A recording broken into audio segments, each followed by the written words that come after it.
Ladies, gentlemen, and everyone in between, you're listening to what may be the last episode of Radio Sentai Castranger. Oh, why's that? Because I'm going on vacation next week and I may not come back. Wait, why? He's going on vacation with his family. My family is going to the Bermuda Triangle? Like, what's close. happening?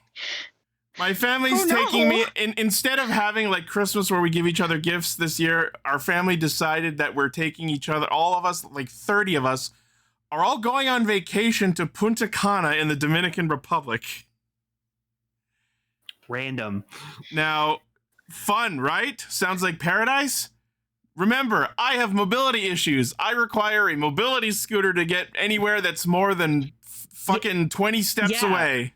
No, this sounds like the most anti-you vacation ever. And except I was told if I don't go, my dad doesn't go. And my dad is the one who dropped the $50,000 all-inclusive fee for the trip. So I'm now guilt-locked into going or I fuck 30 people out of a vacation. That sounds like emotional blackmail. Yeah, that's Perhaps. stupid. So just in case I don't come back from fucking the Dominican Republic, I hope everyone has a good life. Cue the fucking roll call. Right!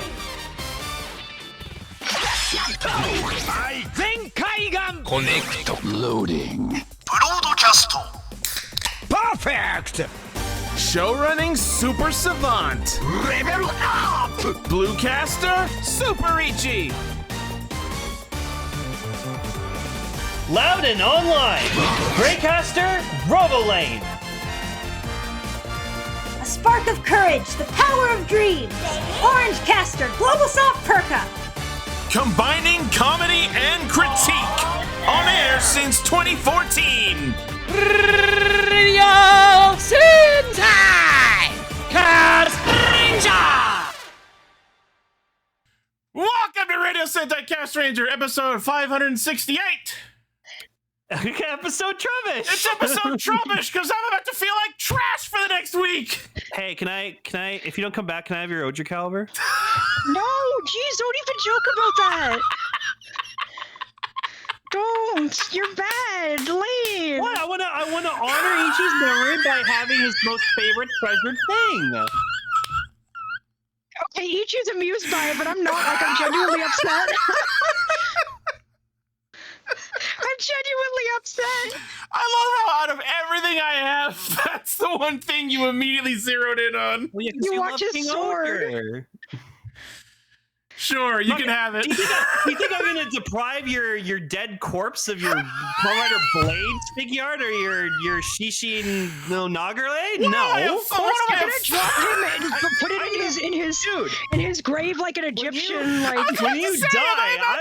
When you die, in a fucking sarcophagus in a tomb with all of my worldly goods like an Egyptian pharaoh. No, when you die, I'm gonna bury you with your fucking blade sword. Just like diagonally across my chest, arms over it like a soldier who died at war. Exactly. Yes. Why are we talking so spiritedly about Ichi dying? I will surgically graft the sword driver to your waist. Jesus Christ. What? This is getting scary and It's getting a little weird. Anyways, before we start, I just want to give a shout out to our resident Gozyuger lover, our editing wizard, Decker. He's got into some art this week, and can I just say he fucking cooked with this art. Decker, the art, if you please. And Aaron, we haven't even started news mode yet. We're barely past the roll call. Oh yeah, you're good. There Yeah, it is. late because we started talking about Nick Cage. Look at this shit. So Decker turned me into fucking Zenkaiser Black, and it's the fucking coolest shit ever. I've never I love it so changed much. my Discord profile picture so fast. Why have you ever wanted me to draw you something when Tucker could draw something like this? Like that's elite. I love when anyone draws anything related to me. That's an honor enough. You don't have complete to. seriousness, Decker. That is awesome. That's then- No, fucking you great. don't. You don't draw a lot, but you should draw more because everyone loves your fucking drawings. And then I decided to go real fucking niche weird and make mine Kamen Rider Blades, but if he used a blue recolor of Storm Eagle instead of Lion Senki. Yeah, Decker's like, I got you, homie. I have named that form Kamen Rider Blades Casting Wings. Anyways, I love this shit. Decker needs to continue this and make Emily a Precure, make Gar an Ultraman. Yeah, that'd be awesome. we're out here I making a don't know whole if new I- fucking Legend Sentai or whatever. I mean, I would be incredibly honored, but also, do me last if you do me. Like everyone else first, you're all cool. I guess it'd be like Cure Perka. Probably Yeah. like Cure Spark, right? Yeah, you could be an orange Cure with electricity powers. I don't know, man. I don't know. And your mascot's a rabbit, and you have rabbit-inspired costume. Or frog. I know Emily likes frogs. Bam! Because I know Emily's biased towards orange, electricity, and rabbits. And frogs. Biased towards. And frogs. So Am I also, biased against anything? Rock music. You said you don't like headcanon. yeah. No, that's because it's okay because it's not even a thing that actually exists. So. So anyone watching the video version of this episode might have already noticed something else that I've done as of this episode. Oh boy. So I thought it might be fun to make the video a little more animated. So you know how people use reactive Fugi avatars on Twitch streams and shit? Yeah. So now I've set those up for the three of us. So So they like pop around now? yeah, our little Castranger avatars like light up and bounce up and down when each of us is jump up talking. and get down, yeah. Woo! Yeah. I love it. Thanks. I mean, it takes a second for it to stop doing, so it's not happening every time. Yeah, but it's still great. I like it. Thanks. All right, we're VTuber. Yo, you know what? We need to get like Castranger like avatar models made. We're officially That'd be awesome. Honestly, We're officially ping tubers now. Yep. All right. Anyways, welcome to episode 569 or 568 of Castranger, episode Trubbish, like we said. Yeah. Since I'm going to be on vacation, there's going to be no episode next week, and then if I survive the trip, the week after will be another double episode special. All right. Yeah. Woo! You know what? Double the Gozyuger, double the Zeztz. I have no complaints. So. All right. Well, this week we are talking about Zeztz episode 17, Gozyuger episode 45. Mm-hmm. And somehow the absolute fucking LSD trip of a movie in only a half hour, the Gozyuger Tegasword Resurrection movie. The movie where every fucking person on the planet became a red. We'll get to it. Oh my god, it's like that one episode of Hokuto. Everyone became a cure? Okay, not everyone on the planet, but every main character, I believe. Well, it reminds me of Including like the villains. Well, it wasn't there like an episode? Wasn't there like a Digimon episode where like the entire world had Yes, like a Yeah, Digimon? that was the the end of finale of Season 2. Yeah, there you go. Hey, isn't it weird that everyone forgot that Digimon God damn it. existed? Gar! You motherfucker! I didn't set up a Fugi for you! Oh my gosh, That's all Gunnar, right. hey! Here for news. In the movie, I remember the movie. Aw, this is your swan song. Well, Whose ass? I don't have a Fugi for you, so you I get to be liked it. static today. I thought you were dead. Static shock. My death was greatly exaggerated. Well, it should have been more exaggerated. Oh, you know what? Zero. Okay, I have a theory that Gar is actually Zero. So the fact that he died last week Wait. and now he's back. Yeah, wait, Zero died last week. Gar's here this week. Gar owns a bunch of cats. Yes, But is Gar a cat? because we decided Yeah, that Zero Gar is is a not a cat. Zero is not a cat, but he owns several cats. Here, this is gonna make Gar laugh his fucking ass off. So apparently, for some reason, the DS game of Cory in the House has just been going viral, and now people are selling copies of it for hundreds and hundreds of dollars. No, that happened years ago. Because it's Cory in the house. There's a whole meme about What else Cory do in you the need House to being know? an anime. Like what else is it? Yeah, there Like, was a whole meme about Cory in the House being an anime. I don't know where it came from. it's the greatest. It's from Filthy Frank. Okay. He's officially the candidate for having some fun. So I've never seen Cory in the House. I just know it's an anime apparently. I watched it because I watched That's So Raven a lot, and then I found out Cory in the House was a spinoff of that, and I was like, I'll watch it. I It's watched like continuity. maybe one episode. It was cute. I was never a decom person. I was a Disney animated show person. And then Raven actually showed up in an episode. It was pretty cool. That's cool. I also, for a very short moment before my brain recalibrated, I thought you meant Raven, like Raven Cast. No, Raven Simone. Anyways, we're just about to start news mode. So, am I bothering to make a Fugi for Gar, or am I just leaving him static this week? What's a Fugi? Static. He made us PNG tubers. Animated ping tubers. So our casters go like woo when we talk and stuff now. And they light up. Yeah. Give me a second. I'm just making sure that's the fucking. Hey, look, it's Orb and Zoffy. Okay. Or do you want your designs for caster power up be Orb or Zoffy? I will get back to you on that one. All right. Let's get into news mode. News mode. God damn it. Turn on. All right. First up, we have the announcement of the Super Space Chef Gavan Infinity production event, or rather, the announcement of the production announcement event. I can words sometimes. Radar, what is this? It's the announcement for the announcement, sir. Yes, thank you, Radar. Just like all those teasers for trailers. Yeah. So the Project Red Twitter account announced the production. They announced the production announcement event date for the first entry of the franchise, Gavan Infinity. January 18th, additional series will be unveiled. A new character poster was unveiled, giving our first teaser of one of their Gavans outside of their suit. So we've got this look at Gavan Infinity, who has this very neat red jacket, and he's got the badge. Looks like he's got like a suitcase tag on his jacket. Yeah. That's what it looks like. All of the info in this article that's about staff, I believe you've already read before, so I'm not going to go over it again. Gavan Infinity will be premiering February 15th, and then further on, there were more announcements with more posters. So we also have the poster of who we can safely assume is Gavan Bushido, since he has a Boken.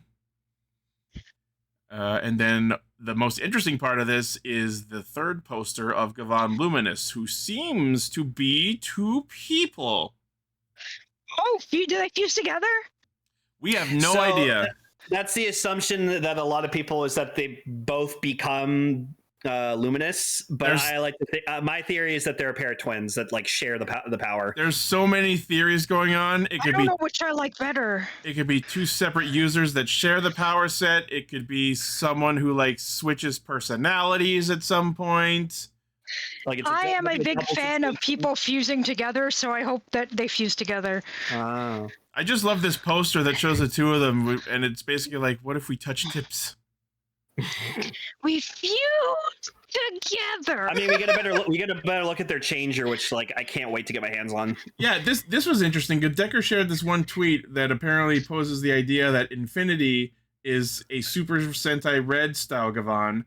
Bushido is a Gavan styled after Toei Jidaigeki, like really old classic toku. I've never experienced a Gavan. This is I saw one movie, but I completely forget everything about it aside from it existing. And here's the part Emily will be interested in. Luminous is posited to be a Gavan similar to Pretty Cure. Well, considering that one of the first Cure-like ever had the upsettingly weird name Shiny Luminous, it could actually be a reference. Could be. Oh yeah, Jidaigeki are period dramas. That's why he's Bushido.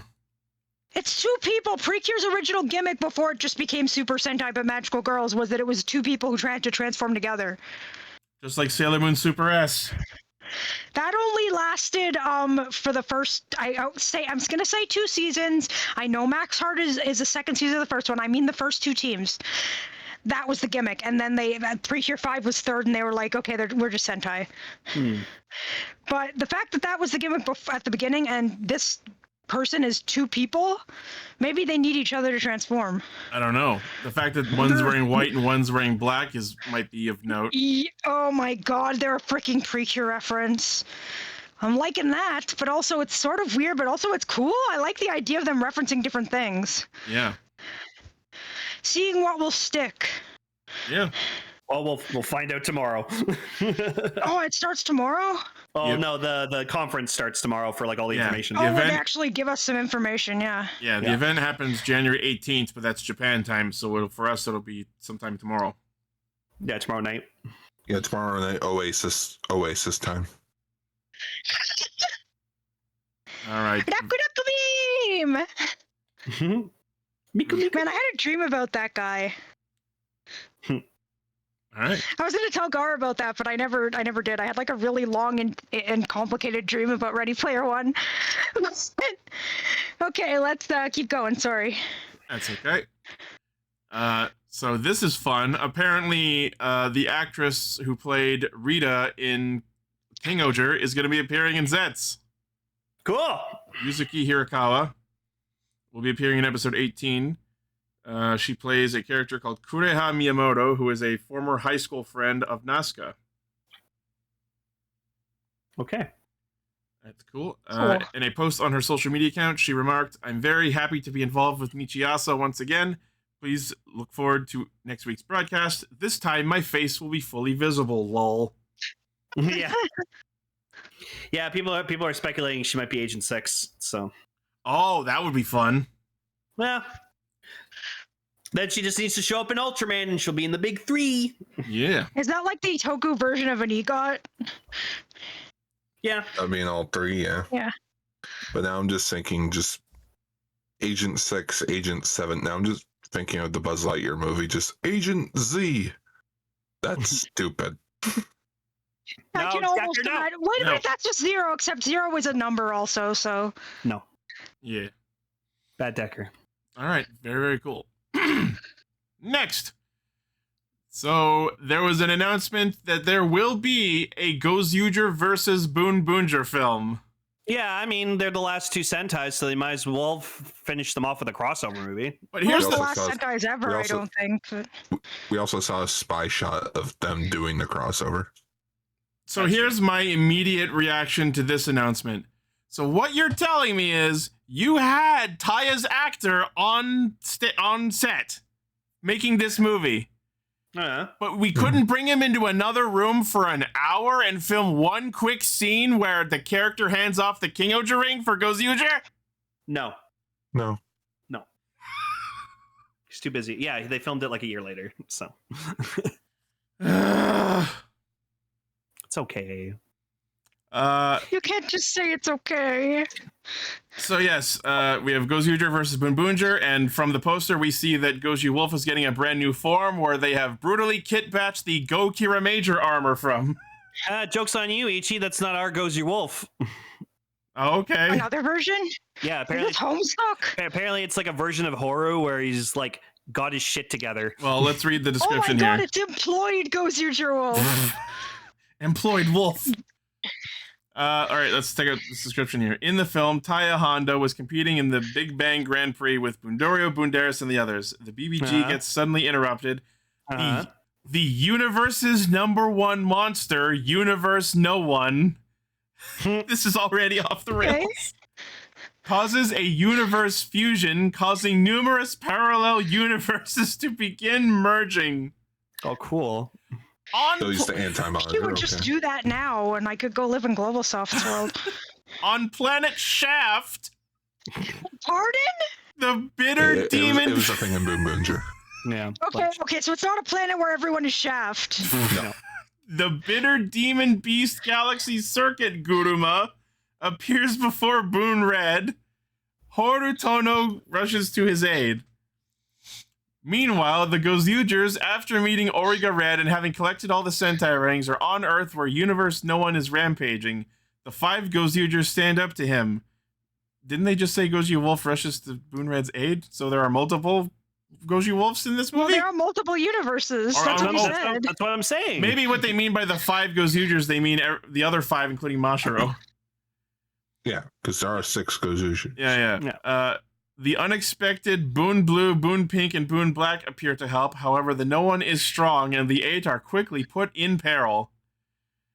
Just when they're in a desperate situation, Horu returns to Earth. However, Horu transformed from his usual rough and tumble self into a well-behaved man and engages into his new form as Saint Goju Wolf.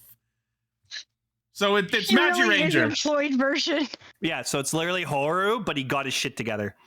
Vowing to end the battle, Saint Goju Wolf tears through space, sending the 8 flying to another dimension. Thanks to the information coming from Shirabe and Bouquet, the Gozyugers and Boonboongers learn that universe fusion continues and the world will collapse. They must defeat the No One at all costs.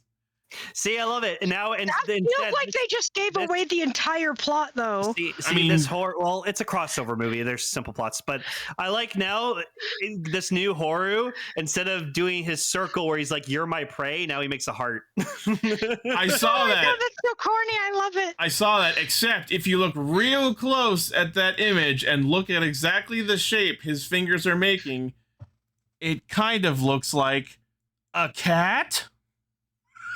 Oh my God! Now Horu's a cat. He went from wolf to cat. Uh-huh. It's just fully You're a checked cat. out. You're a cat. You're a cat. Are there any other cats you should know about? Meow. It's just Yes. that Toku thing now. Everyone's a cat. Everybody wants to be a cat. Yes, the cat's the only cat that knows where it's at. Yeah. Everybody's gotta have a henshin belt. Here, there's Ted as Kirby. Ted Air Riders. Anyway, it's cool. I feel like this version of Horu is gonna be like really cringe. Oh, even more Yeah, so. in the best way. Because I like Horu the way he is, because he's a man who just lives and doesn't know what He's he a wants. man who just lives. Yeah, that's literally all Horu's character is. He's just a man that just lives day to day. Yeah. That's all he does. He has does no it. ambition, no dreams, no wishes. He sucks at keeping a stable job. He just lives. now I Maybe feel he's a personally bit attacked. like you and me. He's just a millennial. Featuring the tagline, a culmination of Super Sentai's 50th anniversary and the Versus series 30th anniversary, and engage, put an end to all fighting. Which Well, means yeah, no more it's- Sentai. Of course, it's going to be an end all fighting because Sentai's done. That's Yeah, the that's what job. I'm saying. Film is being written by Tatsuto Higuchi, who was a writer on Boonboonger and Gozyuger, and is being directed by Shojiro Nakazawa, who worked on the Tengo Kaidra film. This film is releasing a limited theatrical release March 20th and Blu-ray DVD July 29th, long after anyone has stopped caring. Well, at least it's not October. Yeah. I like to call it Broketober. So yeah, that's a thing. And then our next news story is the announcement of the Blu-ray DVD set and the merch it comes with. So I hope he has a version of his like wolf howling that's just like it's just like very elegant. Fucking probably. He looks like he's doing it in this image. Ooh, what's this? Woo, what's this? Yeah, I know. I was going for that. I'm sorry. I screwed it Anyways, up. I gotta say this new like Saint Gozu wolf looks fucking sick. It's a good suit. It's all right. I can't stop dwelling on the fact that that's clearly the Go Kira Major armor. Yeah, but it's not like we're ever going to use that again. It's okay. I wasn't a big fan of Kira Major's power up. It was, yeah, it's kind of boxy. It was okay. More like Went Kira Major. And besides, they already retooled the yellow one to be Kirame Gold when they first did it. For all that And- we know, they probably then they took the didn't Kirame commit. Silver one from the stage show. Yeah. I'm still Well, pissed of course Kirame they- Gold didn't exist. Well, of course they didn't commit because Hakatami Nami doesn't need to be a ranger. He's already the best person No. he could be. Plus, he peaked with the fucking pen, pineapple, apple pen reference in the movie. It was the I best. can't believe they did that. I love they did that. I'm going to I'm politely also glad disagree that and they did move on. Cool. Premium Mandice posted images of the Gozyuger vs. Boonboonger Special Edition Blu-ray DVD set. It will include the Saint Gozu Wolf ring and 4 special colored Sentai rings. They are exclusive to the first production run of the special edition, but I don't think 4 whole rings. That's kind of 5 actually. It was kind of crazy for just a Blu-ray. they've said that one of them will be the Boonboonger ring, obviously, but they have not announced what the other 3 are. At least not in this article. Oh, you know what? You know what it is? One of them's gonna be fucking Origa Red. I could see them doing Calling that. it. Calling it. Yeah, Akiba Ranger. that would be good. Ooh, That would be that'd cool. nice. That'd be very. They should show up in the movie. No, you know what? It'll be Origa Red, Akiba Red, and Aka Red. Or like High School Hero Red. Not Aka Yellow though. Rumor for the 3 mystery rings are, Ariga Red, Aka Red, Akiba Red. Hey, let's go. I'm sorry. Now I'm just thinking of the bit from the Zooja Blu-ray special. It says, "Oh, if there's an Aka Red, then there must be an Al Blue." No, it's Aka Blue. And they just stare. They just stare at him as if like, okay, this guy's crazy. Yeah. So the ring, the Saint Goshi Wolf ring is just a reskin of the Wild Wolf ring, as you can easily tell. The little wings pop out when you activate it. But does it do the infinity thing from Ghost, where you click and it's just the chimes? It just goes. I love it. Probably not, but that would be rad if it did. Well, I mean, it is a deluxe one. It does have sounds in it. Maybe. Does it? Do they? So it has an LED light, so it must be deluxe. As of this writing, the other 3 special Sentai rings are yet to be revealed, but they will have an important role to the film's story.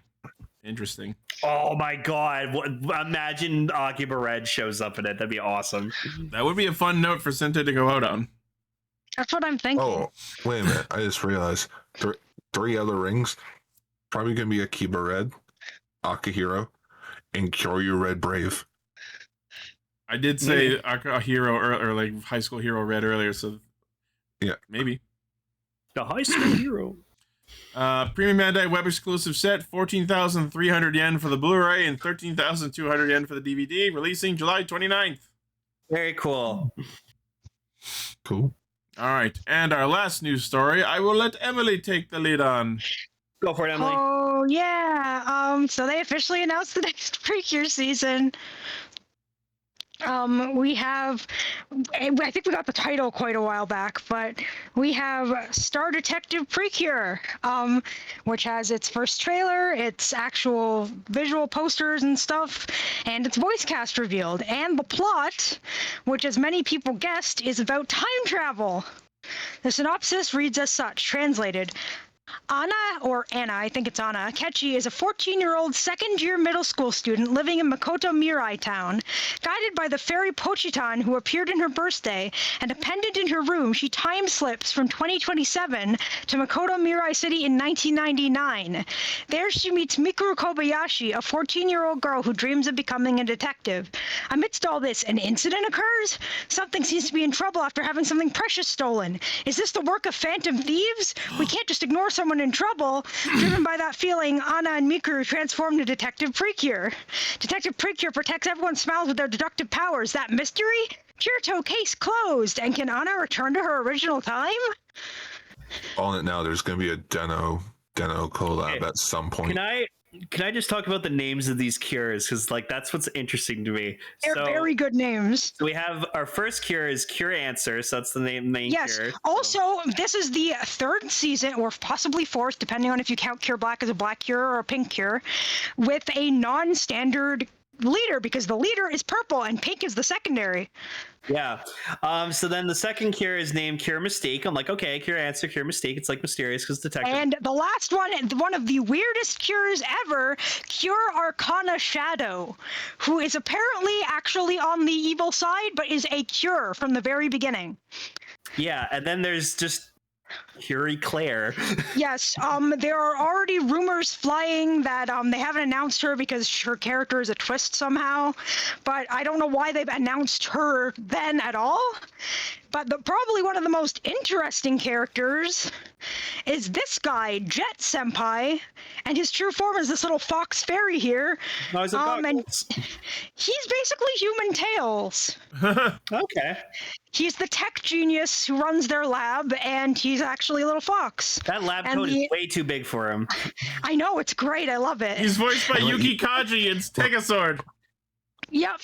And the fairies that we've seen so far, which are already quite popular, I've seen like quite a bit of fan art of them, are Pochitan, who is the main one and appears to have wings coming out of his head. Mashutan, who is a fox and people seem to think is hot. Okay.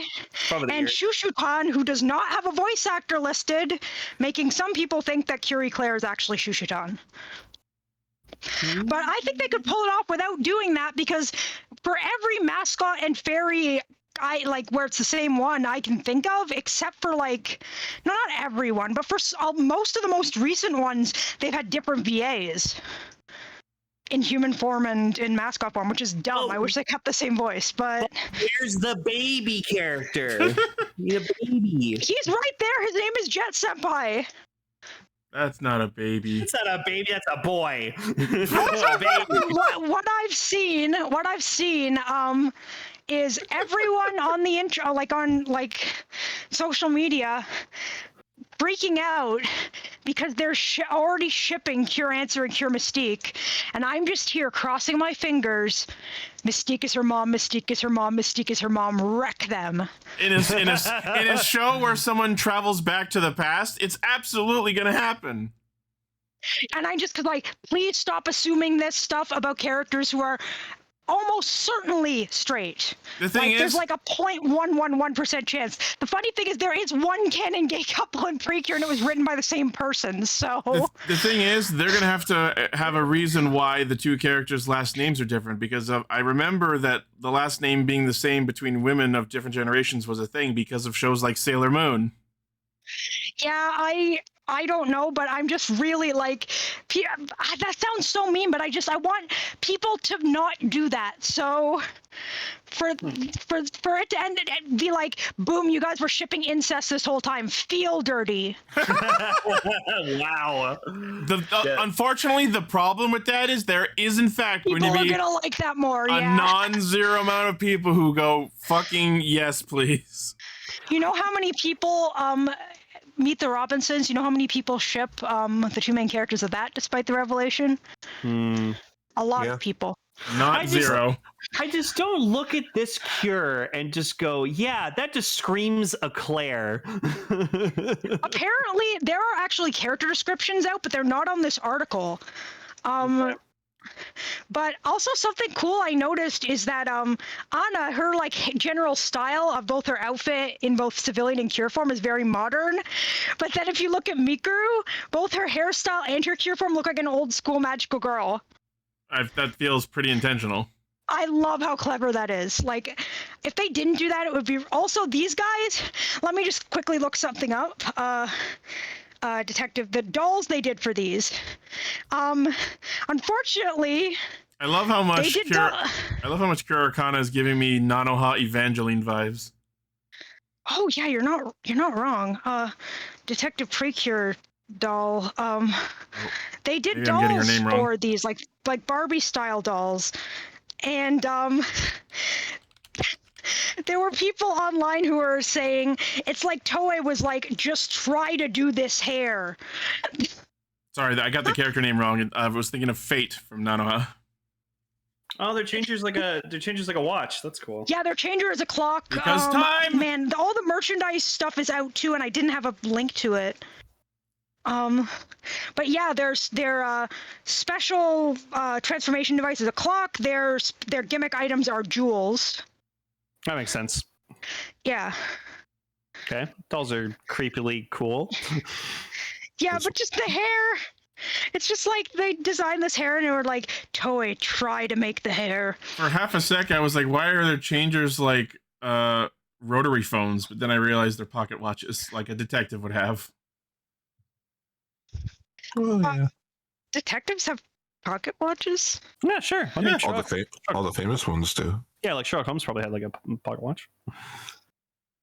Well, I guess so. And I'm trying to find one other thing too, and it's the there is already a fandom debate about the colors because there is it'll always come up the green thing. And people are saying, is Cure Claire going to be considered a blue Cure or a green Cure?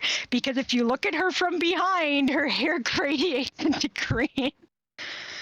I will say, like, her hat and the bow on her back are blue, but those are like accent colors in the same way that the black one has yellow as accent colors. So I would count her as green, but I'm not in that fandom. So Oh, Cure Arcana Shadow from the back is like crazy looking. Her hair's like striped.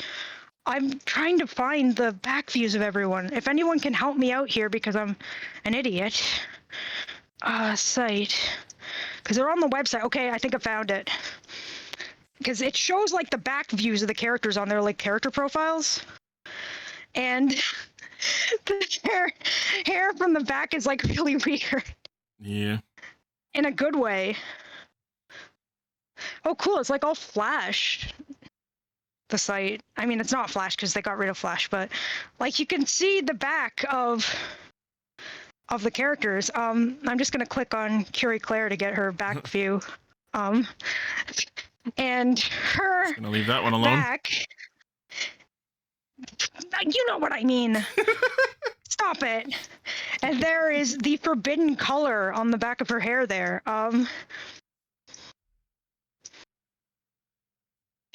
See? The forbidden color. Mm. Yeah, Kurokana Shadow's hair is like striped and gradiated to pink. A lot of people are saying, since her name is Kurokana Shadow, and that's really weird, that she's gonna be like purified and just be Kurokana, which I'm pretty sure is. I would bet money that's what's gonna happen. It's weird for her to have a 2-word name, you know what I mean? Yeah, because that's what I'm thinking, is that she's actually just Kurokana, but she's currently Kurokana Shadow because she's on the bad side. It's like a form change. Yeah, that she's gonna join the main team and just be Kurokana. And people will be mad because they probably like this design better.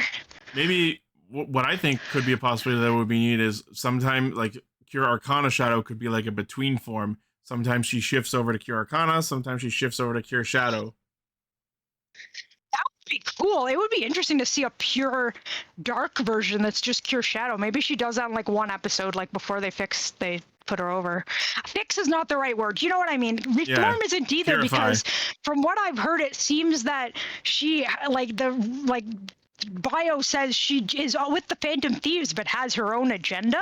Yeah, I love that the detective theme, the enemies are Phantom Thieves. The second I read How can that they not be Phantom Thieves? The second I read that, my brain immediately started playing You'll Never See It Coming.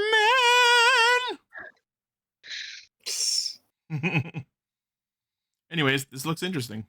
Yeah, the show looks like it's gonna. For all the rambling, and sorry about the bitterness with shipping. I just all I want is for people to care about and love characters for who they are, not who they think they should be. Yeah. Valid. And not for their relationships with other characters, especially if those relationships aren't even real. I'm looking forward, Emily, to you telling us all the like big twists, because I feel like a Precure show about time travel is going to be a bunch of fucking twists. If anyone here wants to know the twists from the season that's on right now, we just had the second official male Precure. Cool. But he only appears for one episode and will probably never appear again. Dang. He was great though. Just like how Nanoha finally had a male user in like the 3rd season. And then we're also back to I was gonna say something and then my brain only Cure Idol got a super form, but she had it for 1 episode and the movie, and maybe 2 episodes, and I thought she never used it again, and all it does is recolor her like a freaking like game sprite recolor. The player 2 version. It's really weird. Yeah, exactly. She is literally like if they did like a Smash Brothers skin of her for an alternate player. It's really weird. One of the weirdest super forms. I don't even know if you can call it that. It's legitimately a recolor. Crazy. And she has pink hair in the recolored version, which is even more confusing. All right. Any other thoughts before we wrap up the news? No, I'm just sorry for wasting so much time. No, that's all good. We got a release date for Godzilla -0. Yeah. Ooh. When's that? Is it July or? In Japan, it'll be coming out November 3rd. Shocking no one. For us, though, it'll be coming out November 6th, so we only have to wait 3 days for a international release. We are now in the golden age. Wait 3 days. And IDW also announced a new Godzilla comic that is making everyone just turn their heads and go, wait, what? Oh, you mean the Romeo and Juliet versus Godzilla thing? Yeah, it's Romeo and Juliet and Godzilla. Yep. And there's like a steampunk mecha Godzilla, which looks fucking awesome. That actually sounds amazing. Oh no. Wait, what? Hold on. He's got like cannonball fingers. Decker might have some news that's happening here. Movies getting announced? Are these real? Oh yeah, Van Decker. I saw the life-sized Nick Wilde Ready to Marry You plushie that Japan has too. Hold on. So, a Nagito movie, a Ryuki movie, a Kabuto 20th movie, a Den-O movie, a Decade movie, a Hibiki movie? Question mark. A Ghost movie, Amazon, I think. I don't know what that bottom left one is. A Build movie. Be the two. What? And then Zeo, next new world. Hell yeah, Zeo movie. Let's go. What the fuck? What is that bottom left one? Oh, okay. So it's a poll. Oh, it's a poll. Okay, Yeah, hold on. I'm pulling up this tweet. To celebrate the 55th anniversary of Kamen Rider's birth, it has been decided that a new Kamen Rider movie will be produced in this special year. Oh. There are 11 candidate works. Which one will be made into a movie? This is gonna divide the fucking community so much. I want the Decade movie. God damn it! Oh fucking no! Come on, finish the story. There is no way in hell it's gonna be Hibiki. And thus, the second Rider War has begun. Oh my god! Oh, I know. Rider Civil War. It's happening. Let's see. I know Gar wants the Ryuki movie to happen. I know Ichi wants the Build movie, Hell and yeah. I want either the Decade movie or the Zeo movie, and then Emily, I know, wants the fucking Ghost movie. Someone tell me what the bottom left one is. I don't recognize that logo. I'm not gonna lie. The only one I want is what most people would be interested in because Yeah, it's X-Aid's font. Oh fuck! I want X-Aid. I kind of want an X-Aid movie as well. Yeah, I'm not gonna lie. I would probably vote for X-Aid actually. Damn it! But Decade though. But we've seen Decade in like 4,000 seasons at this point. But we could have a Decade movie, and then he could team up with Legend, and it'd be a proper Legend Decade team up. It'd be the coolest shit ever, man. Oh god! I also kind of want to see the absolute fucking trash fire that is the Zeo movie. Oh yeah, we'll get the return of Waz and Soup. Oh boy! There you go, Soup's back. I love that the Den-O movie logo is just on fire for some reason. You know, I'm just saying this now. Japan, because like we're gonna have no say in it because it's just gonna be Japan's vote. They're gonna it's either gonna be fucking Kabuto or Den-O. Oh no, it's gonna be Den-O's Ryuki. really popular. Oh, Ryuki's pretty popular. You have to remember, they love Ryuki. This is what that countdown we talked about was for. They also love the crap. What was it called? The one with Ace. Blade. No, not Blade. Yeats. The one where Yeats. Yeats. Yeah, I forgot his actual name. I just remembered his name. Yeah. Yeats is too recent. We don't need Yeats. Ryuki doesn't need another movie. That series already had 4 different endings. Like this is gonna be memed for years because whatever one we get, we're gonna be like, but we could have had the Zeo movie. Fuck! Like Ichi, if we don't get the Build movie for Ichi's gonna fucking go off about that for all time. I will fully cop that Build is not happening. I love Build. I think it's the best. I objectively think Build is the best, and I would love to see it. It's not happening. I want Decade so badly, but no one in Japan gives a shit about Decade. So, really? I just but don't. Why does it keep showing up? Well, because Toei loves Decade, but that doesn't mean everyone else likes Decade. Because Masahiro Inoue is the Ben Starr of Japan. And you know what? The fact that Drive or Forza isn't on this list is very depressing for me. Those are my 2 favorite riders of all time. Wait, oh my god, are you serious? Ghost is there, but Drive and Forza aren't? Yup. Yeah. I'm so sorry. It's okay. Well, I feel like because Forza and Drive sort of have like a conclusion to their story. These are movies that have like they're more possible. No, but Mock was still trying to like bring Chase back to life. The Decade movie is called Super Shocker War. No, but you know what? This movie's gotta fucking start with the conclusion of Dien shooting Tsukasa in the face. Fucking like we gotta continue from that point. Wait, didn't the movie that came after that do that? No, they never continued after that point. Oh my god. No. I'm so excited to find out who wins this. But Gar's right. They're gonna vote on the fucking Ryuki movie, and we're just gonna get another Ryuki thing. I don't need more Ryuki. I actually Also, someone posted a link for a Memorial Edition Vulcan embrace. And if the Kabuto one happens, fucking his Tendo Soji's actor's not going to come back. He doesn't give a shit. No, well, he's been blacklisted. it's so gonna be a movie where Kagami becomes Kabuto like he was always supposed to. Yeah, but then you're not going to get Katak anymore. Yeah, but be we both. already we had that in the Zeo two-parter. You know Zeo doesn't count. That counts. We don't need to see chubby ass Punch Hopper again. Thank you. Oh very my much. god. And then Drake will show up because the writers remembered. Oh right, We remembered Drake was he a thing. Just make it the Drake focused movie. Oh my god. Where was Drake during the finale?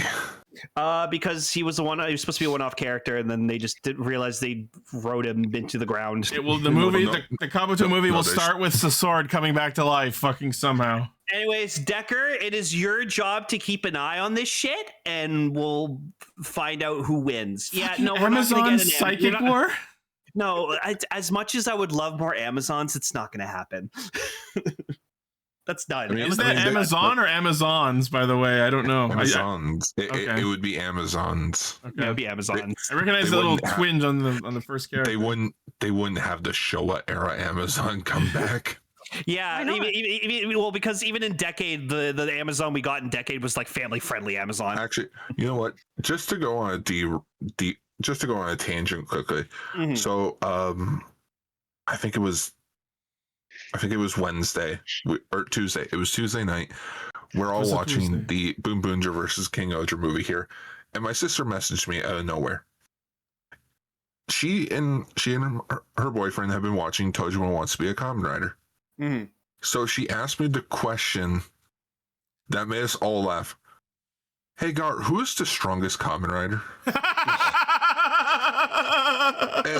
and I'm like, oh man, man, power scaling argument. Oh no! So I tell her basically, it's like, it honestly depends.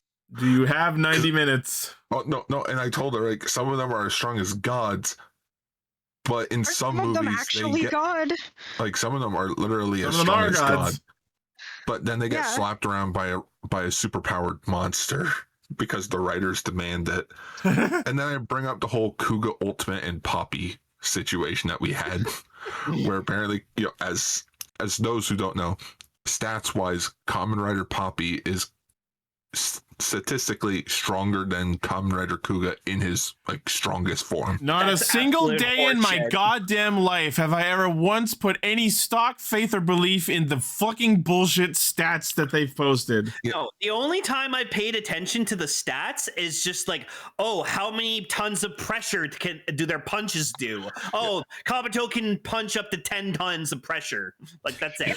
How much pressure their punches do? I know, I'm on fire. That's the name of the movie. Is the actual name of that movie On Fire? That one, please! It's just Momotaro on fire! No, the plot of the movie is the Den liner is on fire, and it's just them trying to stop the Den liner from being on fire. Or I was just imagining, so it's like that one movie with like the bus with the bomb on it. What's it called? Speed. Yeah, so it's just Speed but with a train. Oh, dude, that'd be fucking hilarious. I'd love that shit. And it's Deno, right? So it's gonna be funny as shit. Okay, it has to be that one, Speed please! with the train and a bunch of demons on the train. I think they're demons. I haven't seen the show. Okay, They're like genies. My personal vote is for the Decade or the X-Aid or Zeo movies to happen, but the Castranger overall vote is for the Deno movie. Deno on fire! And we'll make sure to personally have Raven and Paul be on for this episode discussion because we know how much they love Deno. They don't. Do they hate it? Okay. They hate Deno so much. Why? Because it's nothing they like. Fun fact, I have a toy of a character from it despite having never watched it. Hell yeah. Anyways, this is gonna divide the Toku community so hard. Toku community. Nice. Like I want more Decade, so I want a Decade movie. Which character do you have the figure of, Emily? It's one of those guys. I think it's the blue one, and he's one of those. And he sits on your cable. Oh, fun. I got him as a gachapon. I was really lucky though with my other pull, and I actually got Vice. Nice. So Vice. I have a little figure of Vice. Yeah. Wait, now I'm just thinking. I love him. I'm just thinking, if we get a Hibiki movie, that means there's the possibility of getting Sabaki back. Wait, is there no Kibot movie in there? No, there's no. The Hibiki movie's just gonna be a Sabaki movie. Oh, there's no Kiva! I didn't realize! Fuck this whole Yeah, because I was thinking, why didn't no one say Kibot? And the answer Wataru's is not there. gonna come back. Hell no. It could He's be busy about doing a future generation. No, he's too busy doing his Tetrafang thing. No, it's a movie about Masao. New Kiva. Yeah, that was still the same actor. He's busy. No, it's a toy. No, a Toys actor. The toys actor. He's busy. Fucking goddamn. So Hibiki wouldn't be back in his own movie. It would focus on Asumu 20 years later. He finally being a pediatrician or something. Like, he's a doctor. You get Emu in there as a quick cameo from X8.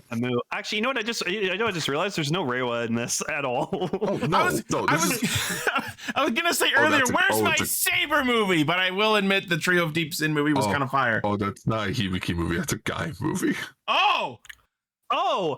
I mean, that one's gonna win. Guy movie would be fucking Everyone sick, wants a guy movie. Everyone wants a guy movie. Okay, where's the poster again? Helheim War? It's called... Oh, fuck! That one's winning. That one's winning. What's it called? Helheim War. It's either Deno or Gaim. Oh, God. It's Man, that sounds great. Absolutely Deno or Gaim. I feel sorry for Kuga not even being on here. I can't believe that the guy Akito's who there. wrote Gaim just... No, Kuga's story's done. Just writes everything good. Like, don't do any more with Kuga. Kuga's good and so. We're getting a new Madoka Magica movie next month, apparently, but there's still no release date, so people are saying it's not even real. Thank you so much for sharing this, Decker. Thank you, Decker. We've been on this for way too long, but like we have, unfortunately. Please keep a good eye on this shit. We need to know. No, Tara, I don't remember Kamen Rider Sylphie, and that says something. I'm just thinking. There's now like there's 9 seasons that they're like, you know what? They don't need movies. You know what would be so fucking funny? If the whole point of this vote turned out to be, no, we're actually making them all, and the ones you vote on are just the order they're coming out in. That would be awesome. No, then why would they have given them all titles? There's no Forza movie because Gentaro destroyed his belt to make a fucking point, which is the most bass fucking thing Ryder's ever done. And then there's no O's movie because she's fucking dead. So Pardon? Spoilers. Yeah. I still hate the 10-year anniversary. I was gonna watch that show. You still should. I think so. Yeah, I know. I should still. Ryuki survived Grand every Prix. Spoiler from it at this point. So no Drive. I understand because honestly, like, where do you go? Like, where do you go with Drive? Shinosuke married Kiriko. They had a kid. What the fuck else is stories that are being? Tamari and Kiriko go on a fucking family vacation and they drive fucking Trideron to Osaka? Oh no, well, they don't even have Trideron because Trideron got sealed away too. Yep. So the Ryuki movie is called Survive Grand Prix. So is it just a Geats movie? Everyone is a Ryuki rider. Every movie is actually a Geats movie. It's gonna be another fucking Genmu movie. Of course, it's gonna be another. Yeah, it's gonna be another Dan movie. Of course. Why would it not be? Where is that? Oh, there it is.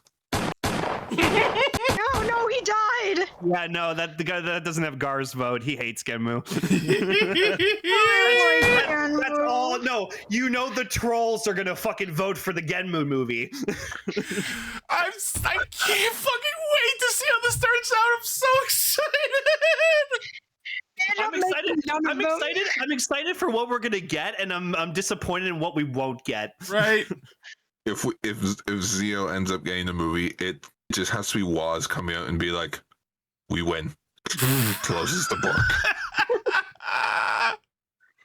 Dude, the Kabuto movie's got to be them going to like the fucking worm home world and just fucking them up. Oh hell yeah! 20th, inherit the heavens. Yeah, it would just be Kagami becoming Kabuto then. Yep. There we go.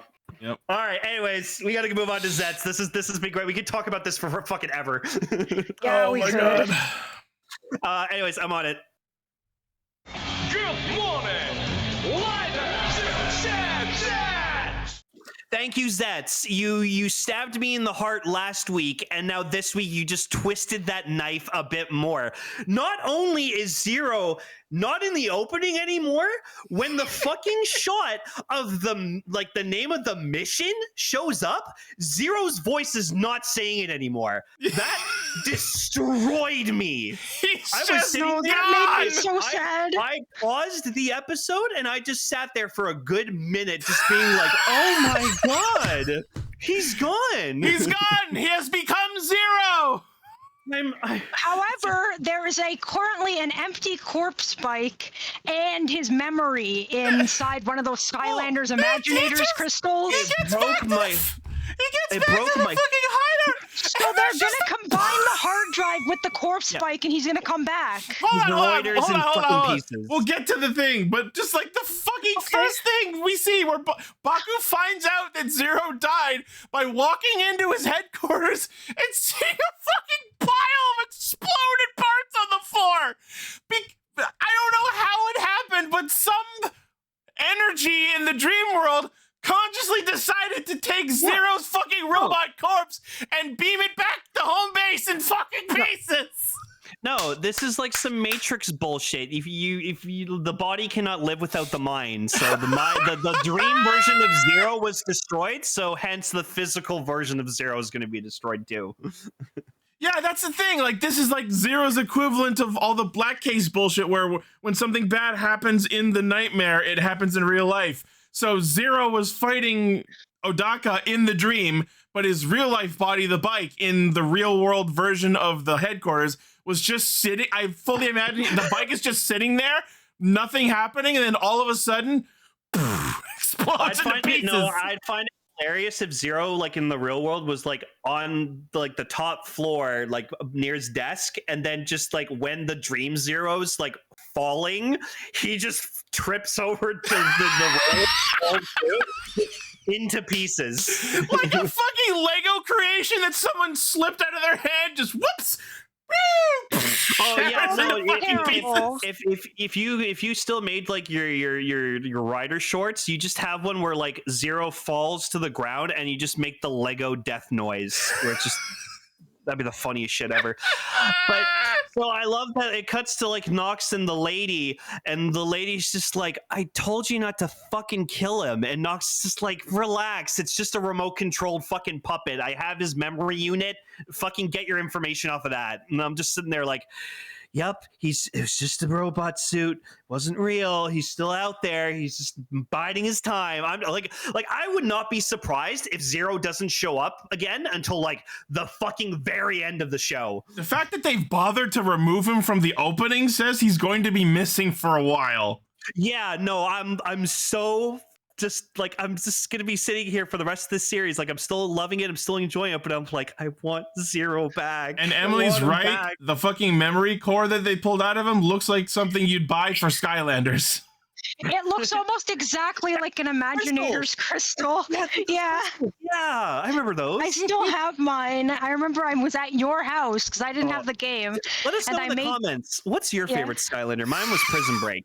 Drobot. And I made King Turbo.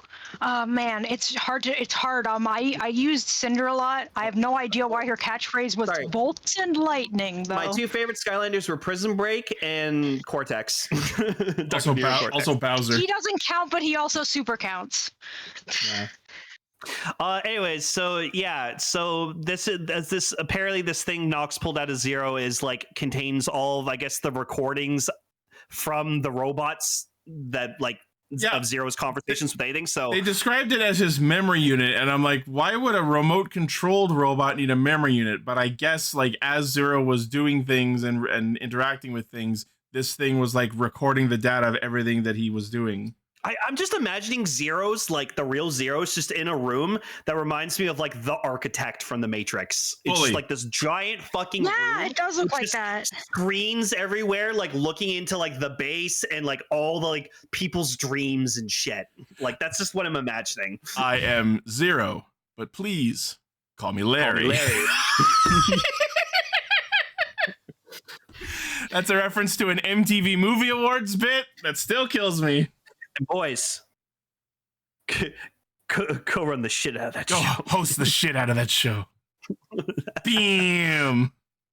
I miss those skits, man. Oh my god. So then we're gonna cut to a little bit ahead, but so then Baku has the big brain idea. He's like, wait a minute, uses the recovery capsule to like bring the bike back to like full form. And the most like my heart broke again. Like this show fucking likes just fucking with my heart. He goes like, wow, I can't believe that worked. Well, yeah, anything's like possible like in a dream, right, Zero? And just nothing. No response, still dead. And he's like, oh, I guess it's not that easy. I'm like, no, dude, he's gone. It's actually interesting to note that recovery is something that fixes other things, but I guess because the memory unit wasn't there, it didn't like quote unquote recover it. It just recovered just the pieces that were present. Yeah.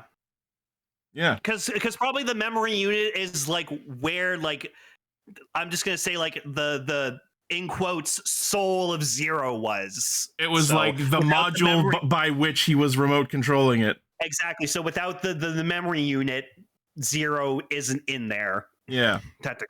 So like I said last week, I'm fully ready for us to cut to wherever the fuck Zero is. He opens a door and there's just a warehouse full of Zeroiders.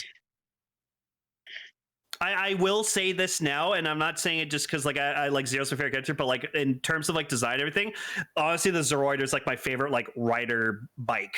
I just think it's a really cool design that because I've seen it like so much now, and like I'm kind of glad that like we're still gonna see him with the bike, even if Zero's not in the bike right now. So we learned a couple of interesting things about the lady this week. Number one, she can read minds.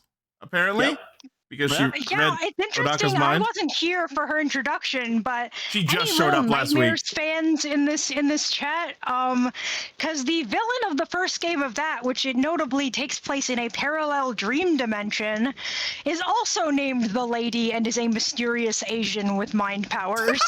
Cool. Maybe it's the same character. I love the phrase "mysterious Asian with mind powers." I'm sorry, that sounded kind of... It wasn't meant to be racist, I swear. So she's in a geisha uniform. So I didn't want to say mysterious Asian. So I'm just saying, Emily, when the next Little Nightmares game comes out, if Kamen Rider Zeztz shows up in it, don't be surprised. In all honesty, I kind of want to draw him just showing up in the nowhere, which is that dimension, and being like, okay, so what's the mission here? Protect the children.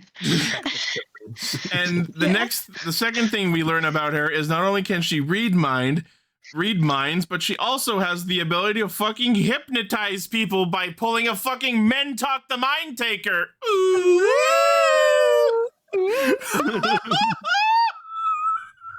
Yeah, she Men Talk the literally Mind did the Doors. whole woobly finger spin at someone and hypnotize them. Okay, like, as funny and stupid as it is, I have to admit that it's weirdly on brand for a show about nightmares and dreams to involve someone with literal psychic hypnotizing powers.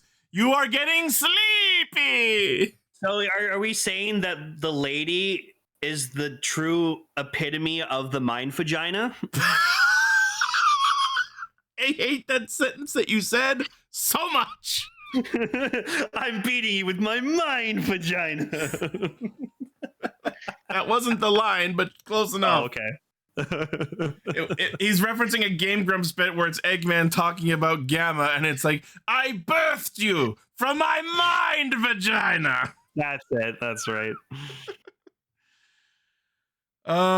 Yeah, so the bike in the dream starts, like, at first is not working either, even after he uses recovery on it, but then he uses the Zeroider capsim, or the booster one, to, like, power it up, and then it becomes a functioning bike with no person or soul or anything inside of it. But then he remembered he had the boost capsum that he's like, oh, this is literally the thing that powers the bike. That's what I was saying, which means they once again are pulling a laser for a second time, because not only did we have a bike person who was murdered on Christmas, but very shortly after, the main character started riding his corpse. Yeah, I remember that line where it's just like, oh, isn't he running a corpse now? And I'm like, oh, fuck. Now, let me clarify. It's not technically his corpse. It's just armor that didn't have a person in it. In kind of both cases. Yeah. But yeah, so that's a thing that's happening now. And I kind of like it's kind of like wholesome that like he still like thinks like Zero's in there deep down, so he's like let's, well, the thing is, Zero. Baku doesn't know about the memory unit being removed, so he has no reason to believe that it wouldn't work. Yeah, he just thinks the recovery capsum just didn't bring the personality back. Yeah. Never would I have imagined a white and red robot character dying around the same time last year and this year. Oh, look, two nickels. Pundoria. Oh, what? Wow. Yeah. One was a car and one was technically it was a truck, but yeah. Once again, point is transforming vehicle person. I don't know his real name. I think it's Baku. Bakugo. No, just Baku. Just Baku. Dude, stop trying to revive the bike. You're gonna flood it. Yeah, so Baku has a peek inside the mind doors and discovers that the last nightmare disaster event is happening at the dam. The Hoover Dam. So we get Baku confronting Odaka, and he gets to see Kamen Rider Nox for the first time, and I gotta say I'm a little disappointed that he didn't react more to Nox suddenly having new powers. No, I mean, to be fair, it is a dream world, so maybe you just thought that was a thing. Also, just not Kamen Rider Nox is like I just don't like his like color scheme. Like the overall suit's okay, but like I'm not a big fan of the color scheme. But like, god damn it, he's so good. He's such a good fighter. A lot of what we said last week is we're not a huge fan of the suit design, but his powers and the way he fights are actually fucking sick. Yeah, no, I love basically like him and Zeztz were just like aura farming when they like henshin, because like you see him like he like Zeztz like turns into plasma and he's like dashes like right towards Nox as he's like finishing up his henshin, and he like zooms past him because like he's made a shadow, so he's not quite finished his henshin yet, so he like goes through him, and I was like, holy shit. Yeah. And then super cool. The bit where Nox like actually hid in Zetz's shadow was very cool. Yeah, that was cool seeing him like go down on the ground. That was cool. Yeah, Baku just like I'm not done with you yet, Nightmare. Nightmare's like, I already ate her. It's like, bullshit, you did. I don't know if it was just an inaccurate translation, but the sub that I watched which is on the official channel, when they run into the big bad wolf fucking monster, what he says is, at least the subtitles say, I've already digested her. And I'm like, gross, thank you. No, thank you. That's what it said on mine, too. Also, it's weird that his stomach apparently also connects to a Silent Hill 4 level. Yeah. And then Baku just fucking jumps him in the back and kicks her out of him. And Nem gets, like, curled into the air like it's freaking Gary's mod. And I was cracking up, like, what happened to the physics? This dream has a weird dreams made by Bethesda. We're in the dream world. What physics? I honestly feel like that was like a purposeful excuse for the whole season to just be batshit. But yeah, so he kicks Nem out. He saves Little Red Riding Hood from the big bad wolf. And now we have confirmation that the lady / Decode, who we are going to call them that until we get an official name, have Nem's physical body in their capture. Guys, I don't mean to derail for just a second, but excellent news. We can vote. We can vote for the movie we want. Hell yeah. Nice. Sick shit. Anyways. All right, well, next episode, after I come back, we're all going to talk about who we voted for. All right, let's see who's winning right now. It's Deno or it's Gaim.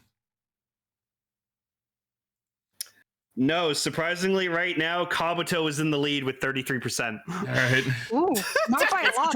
It's the 20th anniversyour of Kabuto. Of course, people want to fuck Kabuto. That's true. Fucking Decker. No offense, Ichi, but fuck your family. We're your family, Ichi, and we I want to understand what you're saying, but also, ow. and we want to go on. We want to go on a vacation with you, and the vacation is going to be wherever the fuck you want to do. I want to go to a hotel 30 minutes from my house. Hell yeah, we're doing it. That's what I do 3 times a year as my own treat to myself. Get a nice hotel room with a jacuzzi, fucking chill and watch some Netflix. Anyways, everyone go make a vote. Tell us what you voted for next week, and yeah, News Mode's gonna be fun as shit next week. Yeah, and when we get back from Ichi's vacation. Okay, so when they talk about the lady earlier, they mentioned a name that she was under, but it slipped by me because I was writing a note, and then like the lady introduces herself to Baku as he's dizzy and gives her a card with the name Sayuri Ando, which I think was a different name. That was her. I'm pretty sure that was her, unless I'm just absolutely being Superman right now. But yeah, so that happens, which means they're baiting, interacting, and then sitting down at Zero's desk is Agent 3, who is apparently stepped in to be Baku's new boss. And I'm just sitting there like, you won't replace Zero, you piece of shit.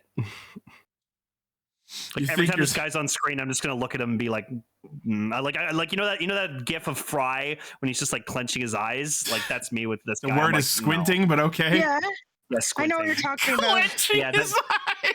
Yeah, yeah, exactly, Guard. That's me every time 3 shows up. I'm just gonna be like, get out of here, you piece of shit. Clenching his eyes. Yeah, that's great. Yeah, don't you clench your eyes?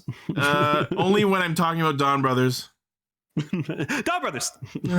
So yeah, next episode looks like it's going to be focusing on Nazca. Rita's actress will be showing up as her friend, and we're going to get formally introduced to Lord 3. Lord 3. Bakugo. There you go. Tara. Thank you, Tara. I've blown it. Wait. All right. Anyways, any other closing thoughts from anyone on the episode before we move on? My favorite part was that part that where like the thing. You liked the part where the Kamen Rider Zeztz talked about mac and cheese for a very long time. I like the part where the Kamen Rider did the Kamen Rider thing. Where he did the common riding. I may not watch Game Grumps as much as I used to, but I know my roots. Yeah. Oh, I like when he rider kicked. If he did that. If he did that. Unless I like when he rider kicked if he did that. I miss Zero. I want Zero back.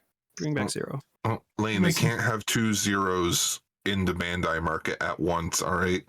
No.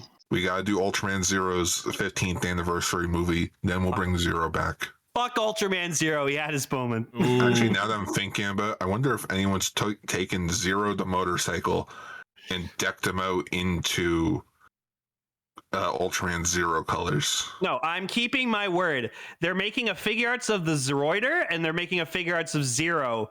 I'm getting both those figure arts, and I will have Zero ride himself. You know what, Thundercaster? Thundercaster, or that I should have gone with that, but I wasn't thinking it. My favorite part was when Baku said it's baking time, and then he baked. It's streaming time. That joke is better written than spoken, I feel. Because I think it was meant to be it's Baku time, but you can't put Bakuing. It's Baku. Baku. My favorite part was when the bartender asked shaken or stirred, and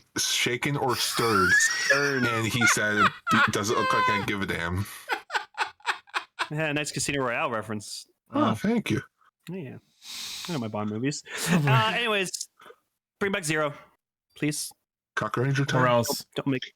No, they're going to combine the corpse bike with the mine core, and he's going to come back. But I don't know when that's going to happen. One last thing, and I hate fucking bringing this up because I noticed it. I don't know if anyone else did, but when Baku wakes up from his dream and he realizes Zero's gone, you hear sounds going on in the closet where the base is, and you do hear a cat meow for a second, like a stock cat sound.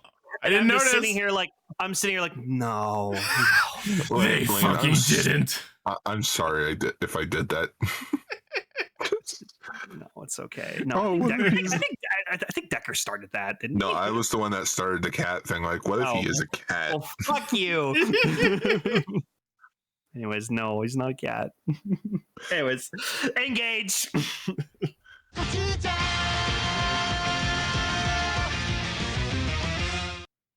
So what's this that I hear about Ninja Red being back? Yeah, they brought back I'm the I'm like 4 episodes behind. Yeah, so Orga Red. Also, I just don't care. Yeah, so Orga Red kidnapped Sasuke from his actual dimension. Yeah, and then gave him the Kaku Ranger ring with a universe Tegasword so he could become red, because he's like, yeah, we gave our powers to like the next generation. Yeah, he's apparently already retired from being Ninja Red, passed his powers down onto a successor, and then fucked off. And then Origa Red, the kid creation ranger, came to his dimension and went, so the Gozyugers suck ass, and I need an actual Sentai Red to show them how to be a fucking Sentai. If I give you this weaker version of the power state you already willingly surrendered, will you come with me to an alternate dimension and show this team of crack-headed motherfuckers how to be a fucking Sentai? And Sasuke probably went, bet! And he went with Ninja Red. Yeah. It's funny too. He actually like goes up to them and goes like, "Oh, I'm not even the leader of my team. I'm actually the one who like released the yokai in the first place." The bit where he looks at Origa Red and goes, "Oh, a red crane? I usually work with a white crane." Oh, that's funny. Over in Japan, it's white. Over here, it's pink. If you get that reference, here's your participation trophy. Oh yeah. Is it Ninja Red has the most scent. It's a Power Rangers reference, yes. That's what I was saying, yeah. Yeah, the Shogun Megazord over here had a pink arm instead of a white arm. Also, to make it more feminine? Didn't white and pink Rangers share the team. cockpit? Yeah.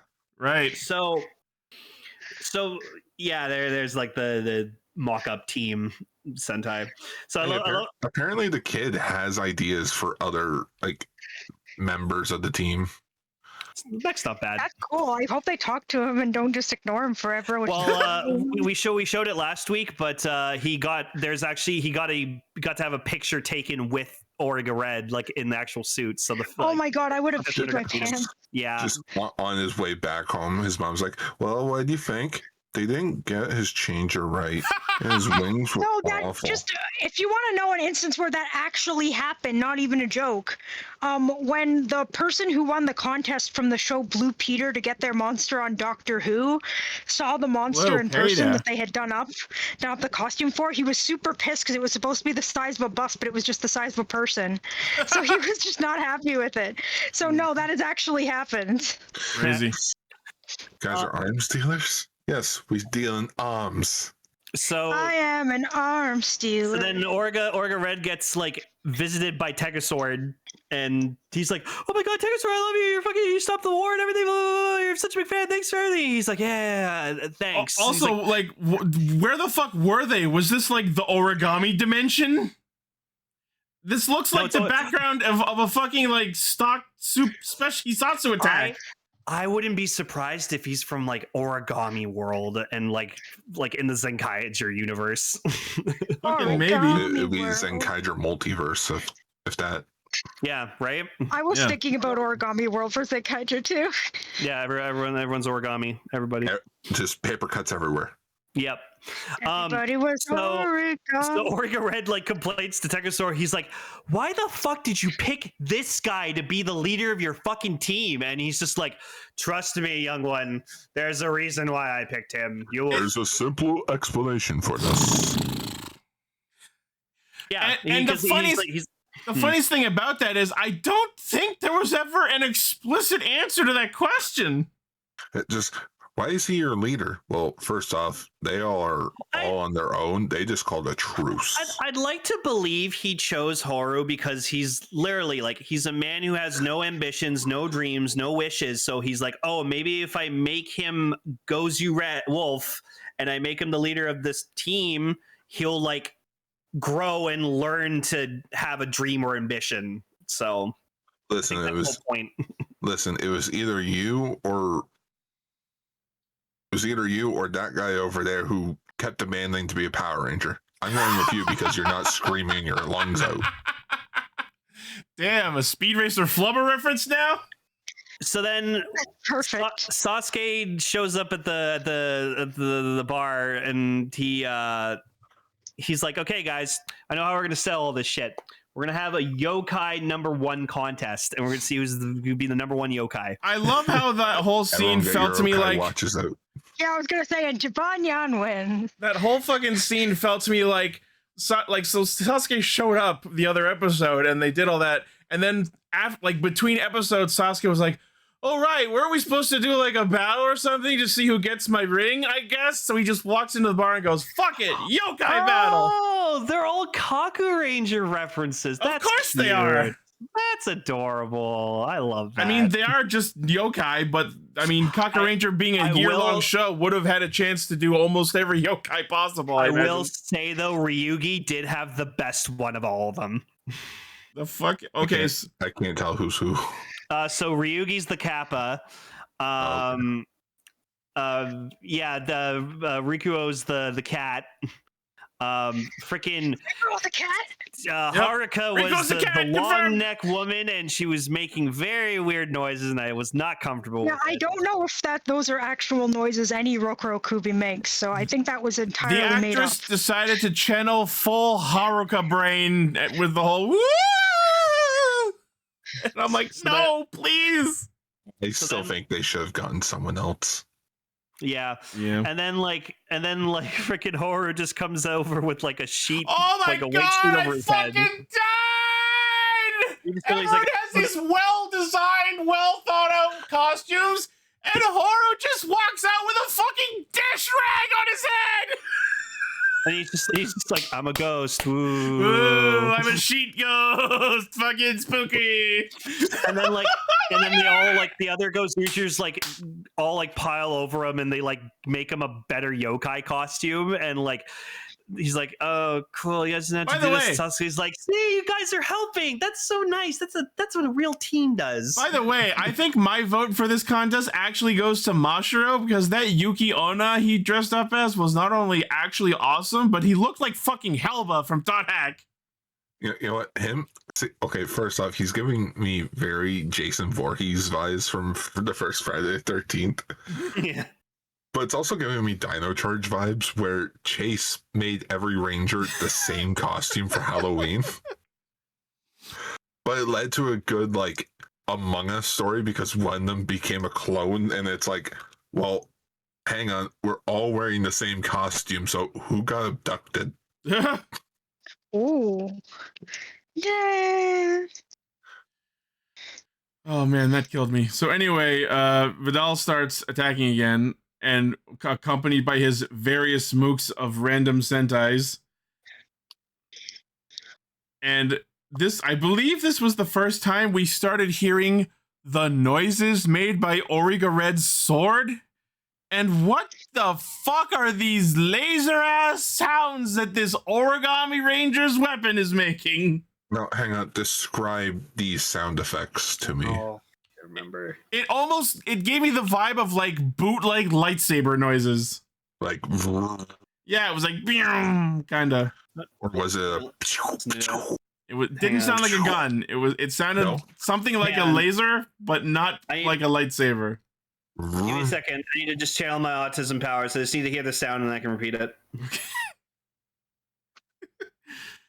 So anyway, while you do that, so Vidal decides to start shooting blasts of famine power all over the place. And anyways, I started blasting. Yeah, Origa Red tries to fight him, but then Horu decides to tank a big famine skull energy blast unhinged. Okay. I listened to the sword sound, so it goes like bam, bam, bam. Yeah. That's what it sounds like. It sounds like a very like old school like sound effect they'd make. Oh yeah, he's probably meant to like channel his 90s energy. Sure. Yeah. So because Vidal is the Calamity of Famine, Horu gets hit by this energy skull and immediately becomes like critically starving to the point where he's visibly atrophying a tiny bit. No. Okay, so this is where I need to like come in, because so yeah, he's starving and shit like that, and like Orgrimm's like, oh my god, like you saved me, and he's like, oh yeah, that's oh man, I'm just really fucking hungry, and all the other Gozyugers come in with a bunch of food, and they start like feeding him all this food to like make him full, and I shit you not, this is the exact same scenario that's happened countless times with Luffy in One Piece. So like, Oh, you're not the wrong. man is at his fucking strongest, most powerful when he's on a full stomach.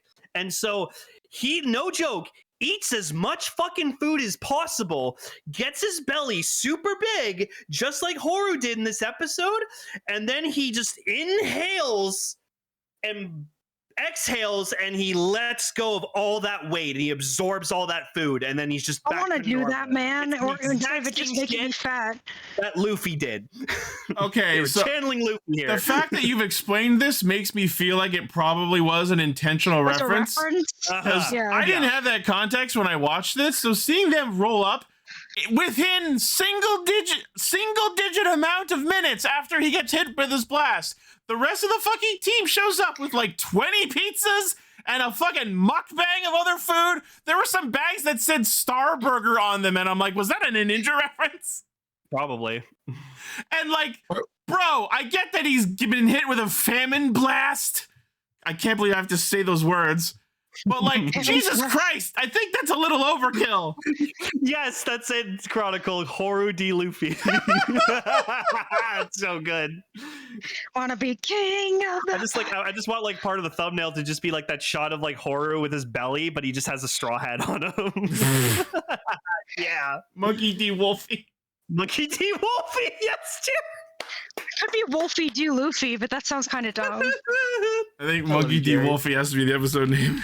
Yeah, Monkey D. Wolfy. Thank you, Jerry. I mean, it works because Ninja Red has the ape. Sure. Yep. Oh fuck. I- Anyways, yeah. So after he has his Luffy moment. Oh, just real quick, one thing I wanted to go back and highlight real quick is when they start the like yokai #1 battle, I love that the narrator is once again audibly confused. The way he says it, he's like, what the fuck is happening? Even he's given up. He's read the script and he's like, I don't know. Yeah, so then Ninja Red just like uses a bunch of fucking rings and just does all this cool combo shit. It's pretty cool. He uses the fist weapons of Gal Ranger and Kyoryuger. He uses the swords of Zyuohger and Ryu Soldier, and then he uses, in a weird combo, the gun from Kira Major and the fucking Galaxy Glider from Mega Ranger. Could that be a reference to that be an inside joke about how we made them aliens? Maybe. Oh my god, maybe. Also, it's nice to see that they remembered the Wild Wolf power-up exists for 5 minutes. I still want to know, like, behind the scenes wise, it's like, why did we make them aliens? I think it's just because the white Cocker Ranger was white, not pink, and that's what ruined everything. They were like, fuck, can't use it. But I have to be aliens. Because Tommy's white. Well, no, I mean, like, just like a character concept wise of like, because we already did dinosaurs Aliens. instead, and aliens are cool. It's because So, we already did ninjas. yeah, we did ninjas. Now we'll have ninja aliens. it's the Cocker Ranger. Wait, Ninja Hooray. aliens. Yeah, they do the fucking Cocker Ranger ball thing again. yeah. Yep. You can never go if you are a real Sentai. You can pull this off, which we'll get there. Yeah. Get there. I gotta say, Sasuke's like very motivating this episode. Like very encouraging. I love it. He is Mr. Super Sentai. All right. He came Mr. back for Super the Sentai. crossover. He's in Gingaman as a completely different character as like Bull Knight. He participated in Gozyuger. Not only that, got a bunch of the veteran actors to come back for Gozyuger, despite the fact that they weren't supposed to. I know Nice. Hurricane Red cameoed in a Ninja. Did Ninja Red cameo? Yep. Yeah, He was also there. He was there. And then he came back, I think, for the 30th anniversary. Tara says he was in the Isekai Red anime too.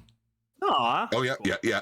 There's a moment in the Isekai Red anime where they have a bunch of the actors who have become like voice actors come in as their own characters. Nice. That's cool. I love all the sound effect words when they Comic book onomatopoeia. I mean, it's what Castranger did best.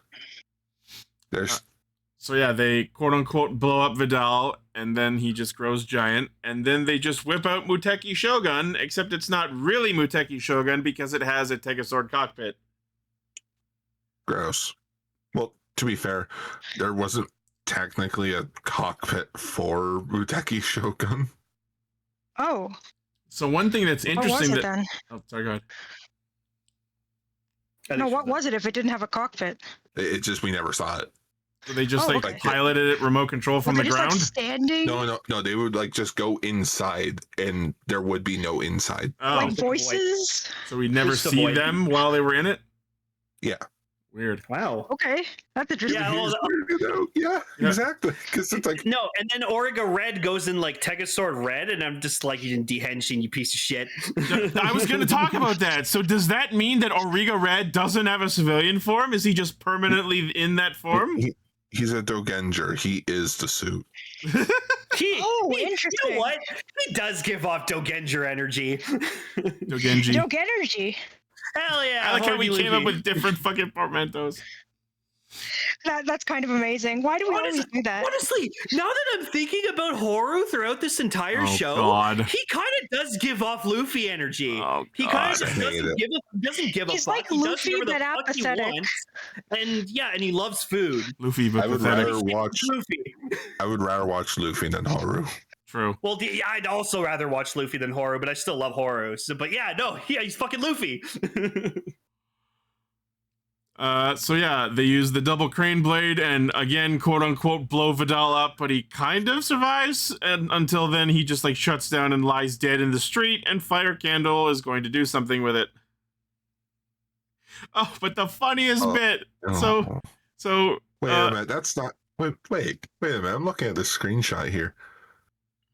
He does it one-handed. yeah. Yep. That's not how that works. Again, this is not the real Muteki Shogun. The real Muteki Shogun uses both hands for the suit. Yeah, the suit can't move anymore. I know that, but The suit's still, as old as Sasuke is. it is the fact that it's in that nice pristine condition. Nice. Yeah. So they get back to the bar, and then Sasuke just randomly decides that Ryugi has won the yokai battle for his Kappa costume, so congrats to him for winning the final ring. Wait, how did they get the King Oja ring? They just hand it to him. He just hands over the King Oja ring. Who had the King Oja ring? Origa Red. Origa Red. Oh, did we not- he That met- makes sense. he Did we met- not he talk? met- Did you not he talk met- to you about that? Yeah, we did. We did, but Gar wasn't here for it. So he met. He ran into Not Taya, and Not Taya was like, "Oh, I want to achieve my dreams and wishes with my own strength." So he gave Origa Red with the Not ring Taya. to Horu. It happened off screen and was communicated to us by Origa Red telling us that. They didn't even, again, this is why I was angry during the news, because even though they had Taya's actor on set, they couldn't drag him into another room for 1 hour to film a scene showing him handing the ring to Origa Red. Well, to be fair, shooting schedules, they probably. You all right back there? No, I am not. No, I'm not. Talking to my cat, all right. I know. So Yeah, yeah, that's not part of the show, man. so then Origa Red opens up this portal back to their home dimension and says, "Hey, do you feel like visiting your 300 Canon Super Sentai Senpai?" And they probably respond, "Fucking no, thank you." That's too many Go- guys. I want to go home. Wait a minute. I've got 300 predecessors to introduce you to. Yeah, the Canon Sentai. Because this is a separate dimension. None of the universe warriors they fought are the actual Sentai, except for this one, who was brought from the actual canon dimension. Well, you also have to remember in Shinkenger, they're like the 18th or 17th heralds. I'm pretty sure they're referring to instances of power sets. There's probably also the consideration that the biomen are technically descendants to people who have the bio powers. Ancient Gao Rangers that we've never heard of. This feels like a Gar side special to actually break down the number. It wouldn't be 300. I can guarantee you that, unless it's like, hey, do you want to go see the other guy? What? Wait a minute. Yeah, 300 predecessors. That's just not Red Rangers. That's every Ranger. Oh, so yeah. They're pretty close because Sasori Orange is the 250th Ranger.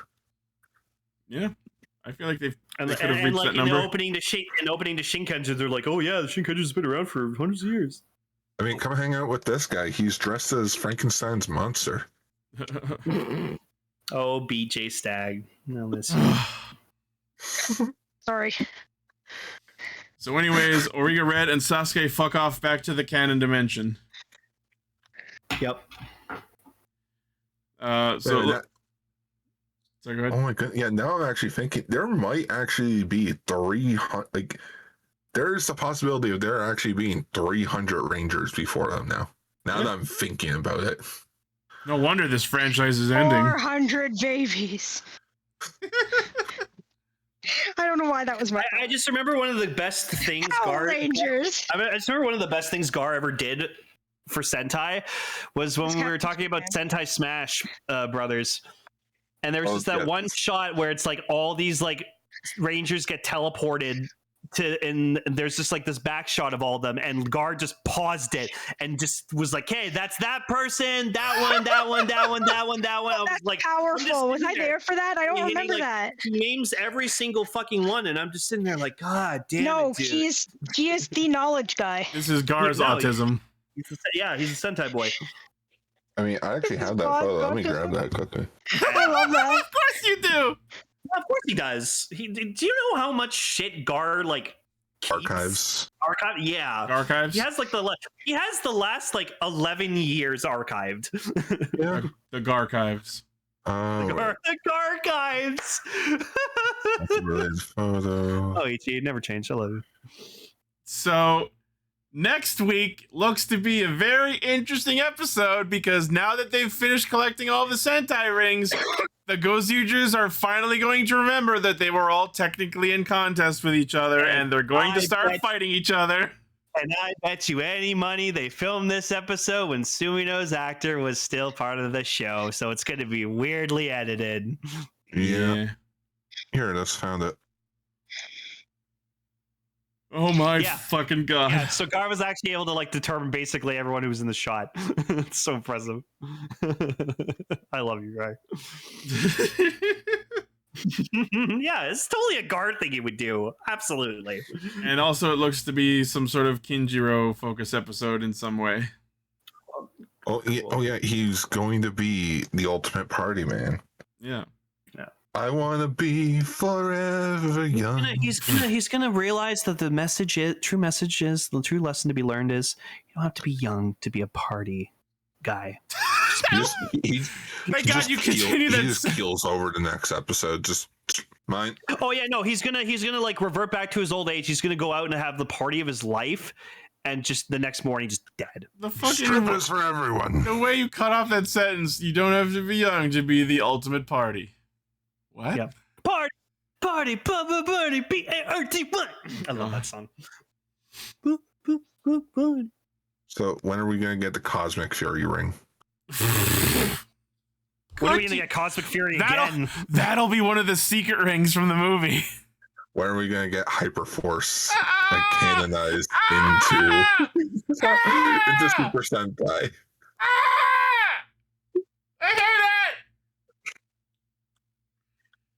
I hate it. I need someone That made me a little angry. To take this image here and put a Gozyuger belt on him? Yeah, put a Gozyuger belt on him. And put a universe Tegasword on him. And a silver Tegasword on his hand. Yeah, and a silver Tegasword. It'll be quick and easy. It'll be perfect. It'll be the new powers ring. Hi, the Force! The new powers ring. It's Power Rangers' new powers. They have powers that are new. They're new. All right. Anyways, so yeah, that's it. We cracked the code. Horrors Luffy. Moving on. Movie time. Oh man, okay. All right. I'm so sorry that I did not watch it. I wish I'd known it was only half an hour, but also I really need to go to the bathroom anyway. No, it's all right, Emily. You saved yourself a half an hour. I beg to differ. No, this movie sucked. No, but it sucked in a way that I'm so excited about. No, this movie just sucked. You guys enjoy yourselves. Thanks for having me on. That was great. Sorry about running up the stairs so aggressively. That's okay, Emily. And also for the half an hour of talking about No, but then we talked about fucking 25 minutes about a possible Rider movie. So No, I love that too. See you guys. Take care, everyone. Stay safe. Bye. Stay green cures. Bye. All right, I guess I'll play the bumper again.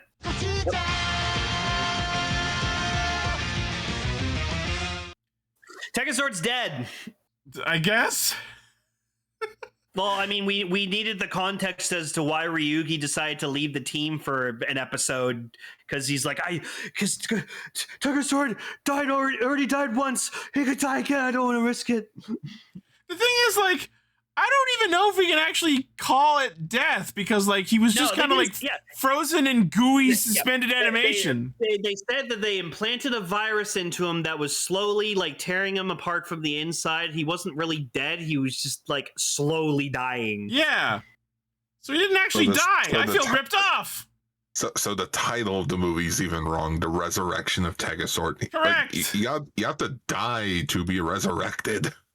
Oh my god. Yeah, it's a kid's show, so you can't really be like, oh, the robot's dead. So our villain of this movie is another one of the calamities, Pestis of the Plague. Oh, I just called him Pesto. Just call him Pesto the whole movie. I called him Pepsi Man. So we get they do this whole recap and intro of Tegasword doing the previous universe war and fighting the calamity and all that. And then Pestis warps inside of Tegasword.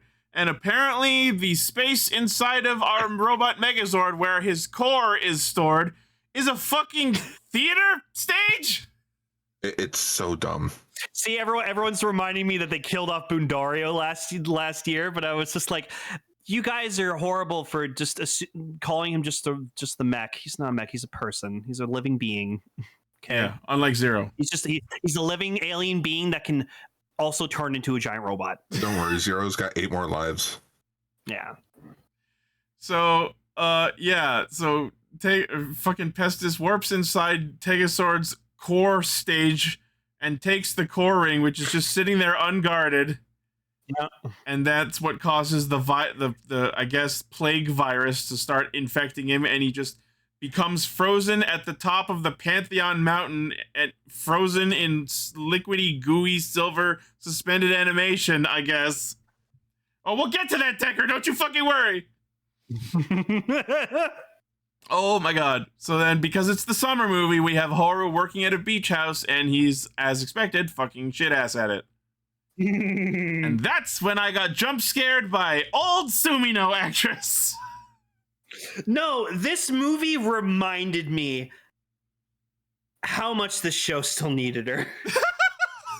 No, she because she's great. She's like really good with the rest of the cast. She's funny, and just like this movie made me realize how much I actually really fucking miss her.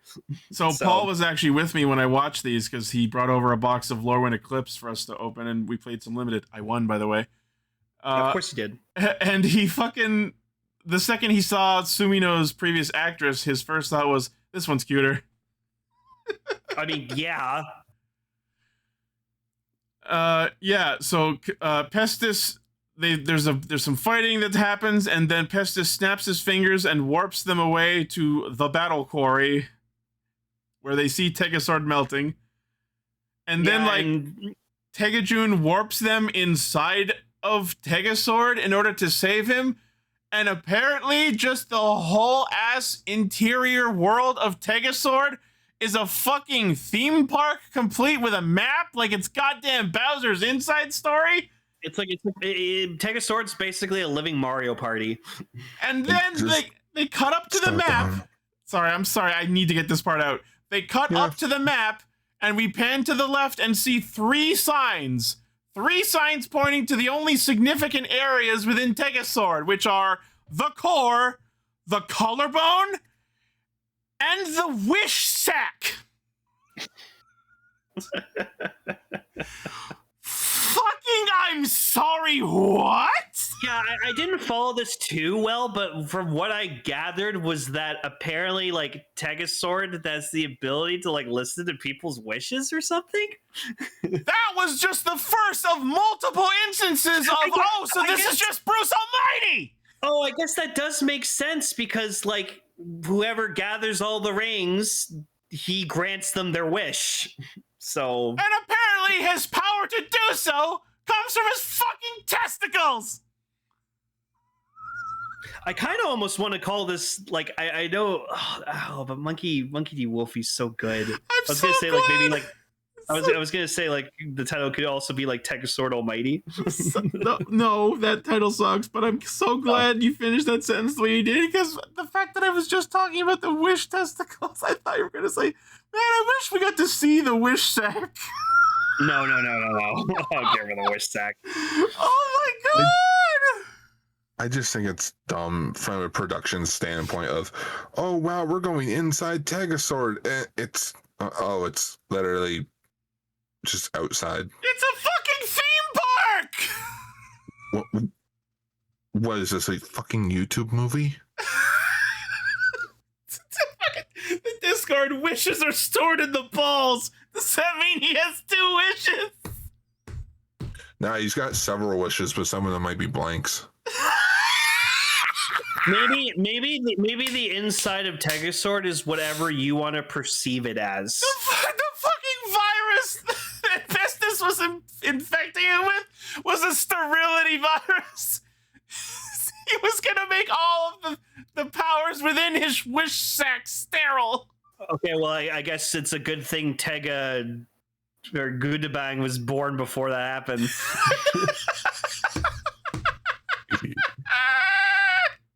Oh man. Also, by the way, Decker made your universe hyper red. Hyperforce. There we go. Good shit, Decker, and your wizard. So then we cut to Mashiro. He's just like hanging out at the bar. He's trying to fucking exploit money out of people like he always does, because that was his thing he did in the early bits of the showing up. And then I forgot fucking Gozyuger's in this. Yeah, I didn't recognize. I literally did not recognize him until the moment before he henshined, and I'm like, oh my god, that's Hotaro. No, because I was looking at him because like he had his hair gelled, but then I looked at him and I was like, all right, it's Gozyuger. Yeah, college changes people. And yeah, they made him go say red because cards. And yeah, we made the joke. Even his henshin pose is like a little Gozyuger reference. So yeah. I made the terrible joke of like, what is your wish? To see my dad. My dad that's overseas. Yeah.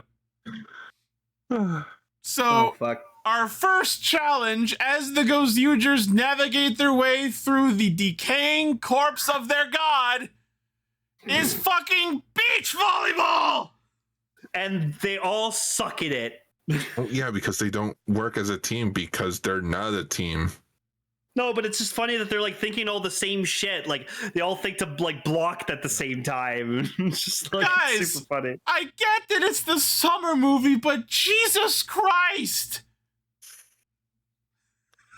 It was nice to see. It was nice to see some old mooks again. Yeah, until you realize they only have those 7 or like 6 suits for the mooks. As Gar's always said before, this is supposed to be like the little mini thing you watch before you watch the Rider summer movie, which is the thing you're actually there to see. I don't know if there's some kind of hidden message behind the fucking Gorman from Gozyuger being the one who got goddamn lightning bolted. I just cut that up to like that's not That's not a Gorman. That's an export from Super Mega Force, and that's why he's lazy. They're cannon fodder. So yeah, they're shit ass at volleyball because they're all trying to be him, and then they have a fucking group huddle where they say, "Okay, guys, we need to do teamwork," and they all say yes, and then they just start doing teamwork without ever actually discussing how to do teamwork. Also, there's a nice Sun Vulcan reference in there because their finisher was basically a volleyball. And for some goddamn reason, at one point, I think Horror was doing like baseball umpire signs behind his back. Yep. And then like there's one bit where Ryugi just one hand lifts Sumino into the air to do a shot, and I'm like, I'm pretty sure that's cheating, but okay. We're long past that point. So they win, and then they get to strike the victory gong, which also then warps them to the second location where they have to do a quiz. And by a quiz, we mean one fucking question. Who's this written by? Ernest Cline?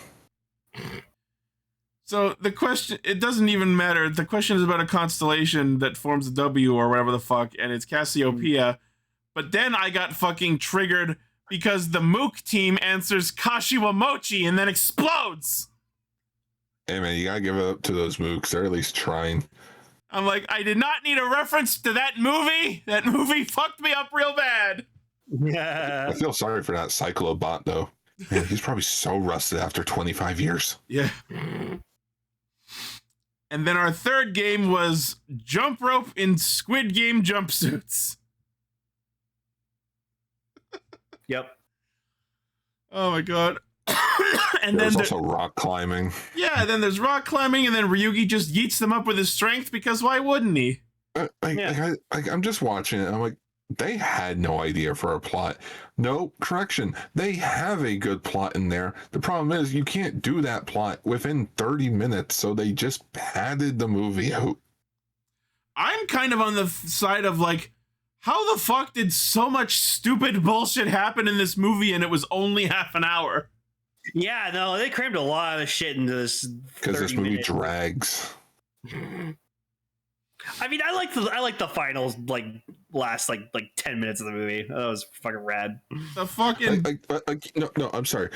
Yeah. I just have to talk about this. Go the for fact that this summer movie starts off when they first transform and fight, having the narrator explain the main premise of the show. It's like, at this point, we're already like at the halfway point of the show. I think people coming into this movie know who these people are. I want to be on your side on this, but I feel like the recap and intros were for the sake of the parents who took their kids to see this. Exactly. But the problem, but then they should have done it with every other summer movie, but they don't do it. It's just this one. Unless it's actually a part of the opening, say like Nin Ninja has the opening bit at the beginning of its opening, so that makes sense. This one, no. It's just like, why are we wasting time explaining who these characters are and what the main premise is? I know I just said something to the contrary, but that might fall within the previously mentioned we padded the fuck out of this movie. They had no hope for this movie. If they have to handhold you all the way through, even explaining the premise of the show that you've probably been watching. Even though the premise is not deep or requires more than one sentence of explaining. So fucking Mashiro shows up, and I think it was him who at some point just drops the most savage fucking line, where at one point he's just like, man, I thought you were all talentless, selfish hacks. And he didn't say it. I didn't say it, but everyone watching was like, and I was right. So then the fucking Gozyugers make their way back to like the core stage, and which, by the way, that was in Shin Kamen Rider. Oh no, I thought that looked familiar. Yeah, it was where Man-Bat was. Yes. And then as they're walking down towards him, Horu just shouts out at Pestis, "Hey, give the ring back, herpes!" I'm sorry, what? I think he meant to say Hermes. It's because he doesn't remember his name. I had to fucking fucking rewind and listen to that scene, that line again, and he did say herpes in a fucking child's movie. Did this man just reference herpes? Yes. Yeah, it doesn't help that this is also a movie where Tegasword is slowly dying of a viral infection. We have a fucking Super Sentai movie that makes mention of herpes. And some people wonder why this franchise is dying.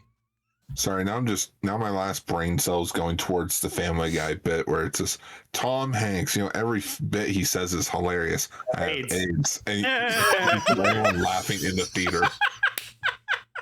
My flabbers have been gasted. That's great. Oh my god! So then they engine and fight, and Wolf turns into Aqua Ranger, and we get to do another fucking Sentai Ball Hurricane again. Yeah, Ichi, I'm sorry you don't like this, but that's the ultimate Sentai technique. I understand the pedigree and the reference, and it's a callback and all that bullshit. It's still one of the dumbest things I've ever seen out of Super Sentai.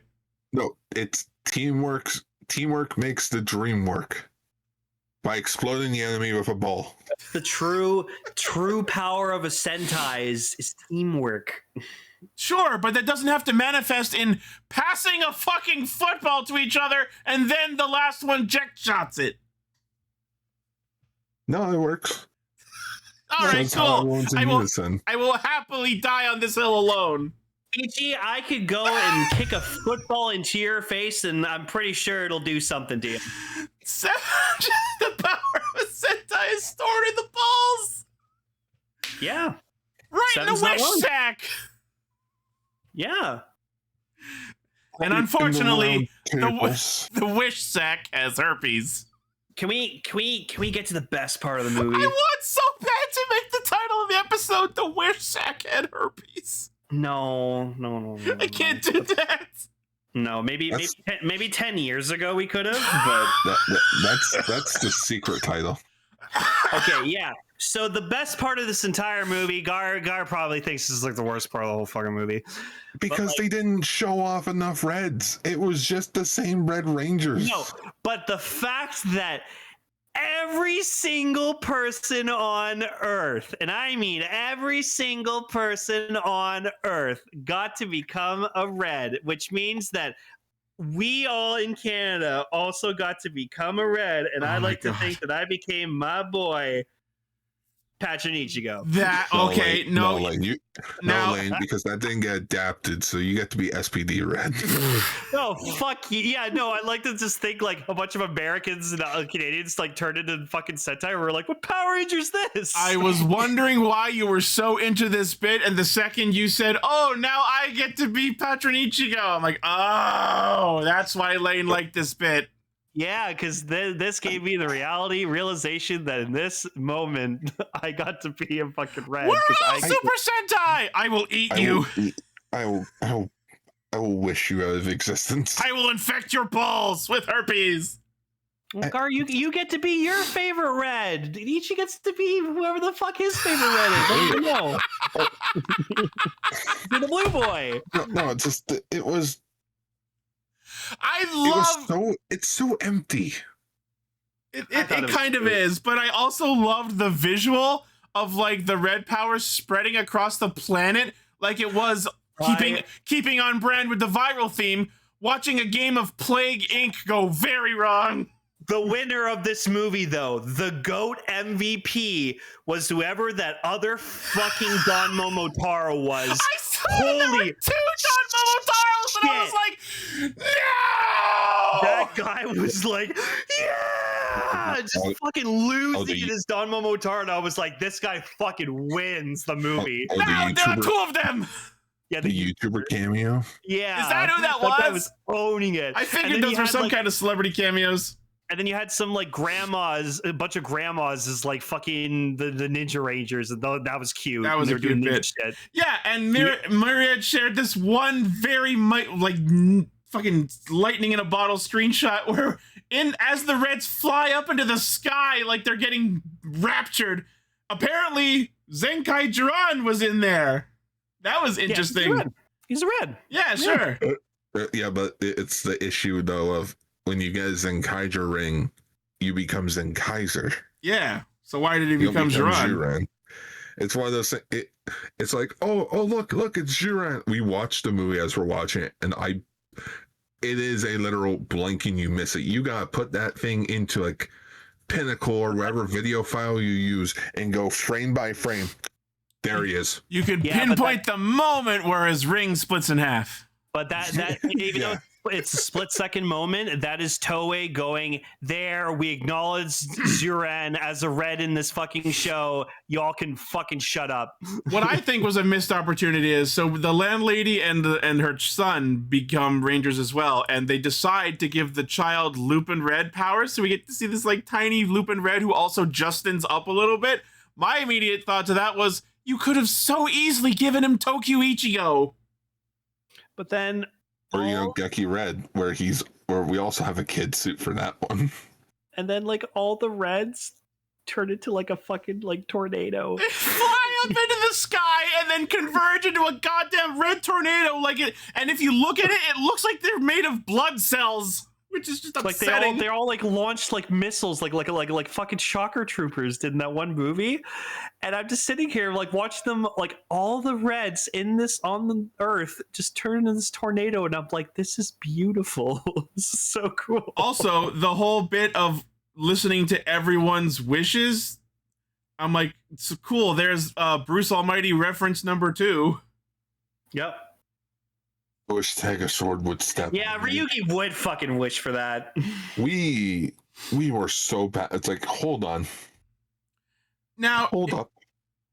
Here's where the villain motivations kind of get sketchy. So, like, they get into this whole, like, so Tegasword is powered by the wishes of humanity, which I guess they never really explicitly said that before, that he's powered by the wishes of humanity. It's just that he's here to help grant them. Yep. And then it becomes a thing where Pestis is like, oh, humanity's terrible now because all of their wishes are so basic and selfish and corrupted. And then their counterpoint is, that's just humanity, and I love them. I'm losing my voice, Jesus. No, I'm just thinking of the monkey paw scene from The Simpsons. I wish for world peace. Lisa, how could you be so selfish? Yeah. And then they get invaded by aliens. So their counterpoint to that is, well, we love humanity anyways. Here's some more fucked up wishes. And apparently this is what triggers Tegasword to not only revive, but then switch into his origin form, which I'll fully admit is fucking badass. Oh, no, it's a really good design. And I do like production-wise, or like not production-wise, just his, like, I guess origin-wise, that is the form that he took during the war. Yeah, during the, like, episode 0 special that we saw before the show debuted. Yeah. Yeah, he's got like horn wings. So really think of it. That is Goju Polder's original partner. Yeah. Oh, one other thing about like who got which Red's ring. It was very a nice detail that Fire Candle got Shinkendra's ring. Oh yeah, he's back at Shinken Red, baby. And then Bouquet got Magi Red. Magi Red. So. And Garyudo didn't get one because fuck him, I guess. Yep. The landlord is Time Red's actor wife. Oh, cool. Fun. Yeah, everyone's been spamming in the chat that little factoid. It's like, yes, people, we see the chat. Sorry, I didn't see that, but yes, that's worth mentioning. It's not really worth mentioning because it's like it's a little factoid, like behind the scenes, but it's like, you're a factoid. I mean, I like learning facts about stuff I watch. Oh yeah, it's a little factoid here and there, but it's like at the end, that whole scene just felt hollow because it's like, this isn't like, it's not like Riders versus Daishock where like, oh, the original Riders are actually there to help Decade. Gar, the past 3 years, I've just been like such a roller coaster for you because like we watched King Oger and then you just were like, this isn't Sentai, I'm not enjoying this. And then you got Boom Boonjer and that was like the little like ray of light where you're like, okay, this is Sentai, this is great. And then you're just watching Gozyuger and you're trying to, and then all this shit with Sumino's actor happens and you're just like, and then now it's ending and you're like, I fucking can't anymore. What is life? I can't. This show, like, I tried with this show. Yeah, and you know what? Once it's done, you just watch the rest of it with us. We'll watch it with you because like we're your friends, we're your like fans and stuff. So, and it'll be done, and then you just clean slate and you move on to something else. Let the past. Decker, let the past die. Kill it if you So have hey, to. I guess because Tegasword had herpes, he got all swollen and red. Ichi, how do you know so much about herpes? If you had herpes before, Ichi, you can admit it. It's fine. No. I say almost disappointedly. Anyways, I liked everyone on the fucking planet turning into a red. I liked the red tornado. I don't give a shit. That was fucking awesome. Also, that bit where like Sohora was like in the Tegasword cockpit, and then like the others show up. So in order to facilitate having that, they straight up delete the cockpit set so that they can all hang out in the weird white space. They're all I like, mean, we're here too. I mean, technically, they're all still inside Tegasword. Sure. Yeah. So they finish off the monster by having Tegasword Origin turn into its hand mode, which looks really fucking weird with the wings under it. Yeah. And then they do Origin Big Bang Dynamite, monster blows up, everyone goes back, I guess all the powers go away, and then Mashiro just continues profiting off of the stupidity of randos. Yes. That's what he does best. And that's just Marge, I don't understand. Is this a good ending or a bad ending? It's an ending. Leave it at that. And then as everyone's crowding around and we just pan over to the child sitting at the bar. Wow, these adults sure are selfish. It just, And then the fucking movie ends! and then it just ends. I'm like, I hate this. So yeah, So the message of the movie is humanity has fucked up selfish, corrupt wishes, and we are okay with this. no, and also there's a little red within all of us. Gross. Probably You just have to herpes. look very hard and deep in for it. But it's Look there. in the wish sack. Ichi, I know you're the bluest boy, but deep down, there's a little blotch of red in there. Just a little bit. But actually, technically, it's not red. It's more purple because when you mix red with blue, it's purple. So. See, Lane, there's a lot of red inside of you, okay? And I can prove it. So technically, you like Tombow Ogier, but like deep down, you have a little bit of Papillon Ogier in there. You're reaching to the fucking moon with this one, bro. I know. I think Lane is. I think Lane needs some air. Just like the gray in me, there's a little bit of red in there. Oh wait, that's blood. Shit. Yeah, because Gar just shot you. Yeah. Oh. I am now going to the hospital. I now have herpes. Thanks. Gar shot herpes into you. Oh, there was one bit where they were doing their attacks at Pestis, and like at one point, one of the attacks, I think they all shot different balls at the same time. There were 5 balls. Yeah, 5 balls. And the blue ball, for 1 fucking second, transformed into a giant syringe, and while it was a syringe, it played a second of Rikuo's fucking Idol song. Yes. What? He's a virus. You gotta get rid of the virus with vaccine. Yeah. Oh my goodness. You know, Idols. Idols, the virus of society.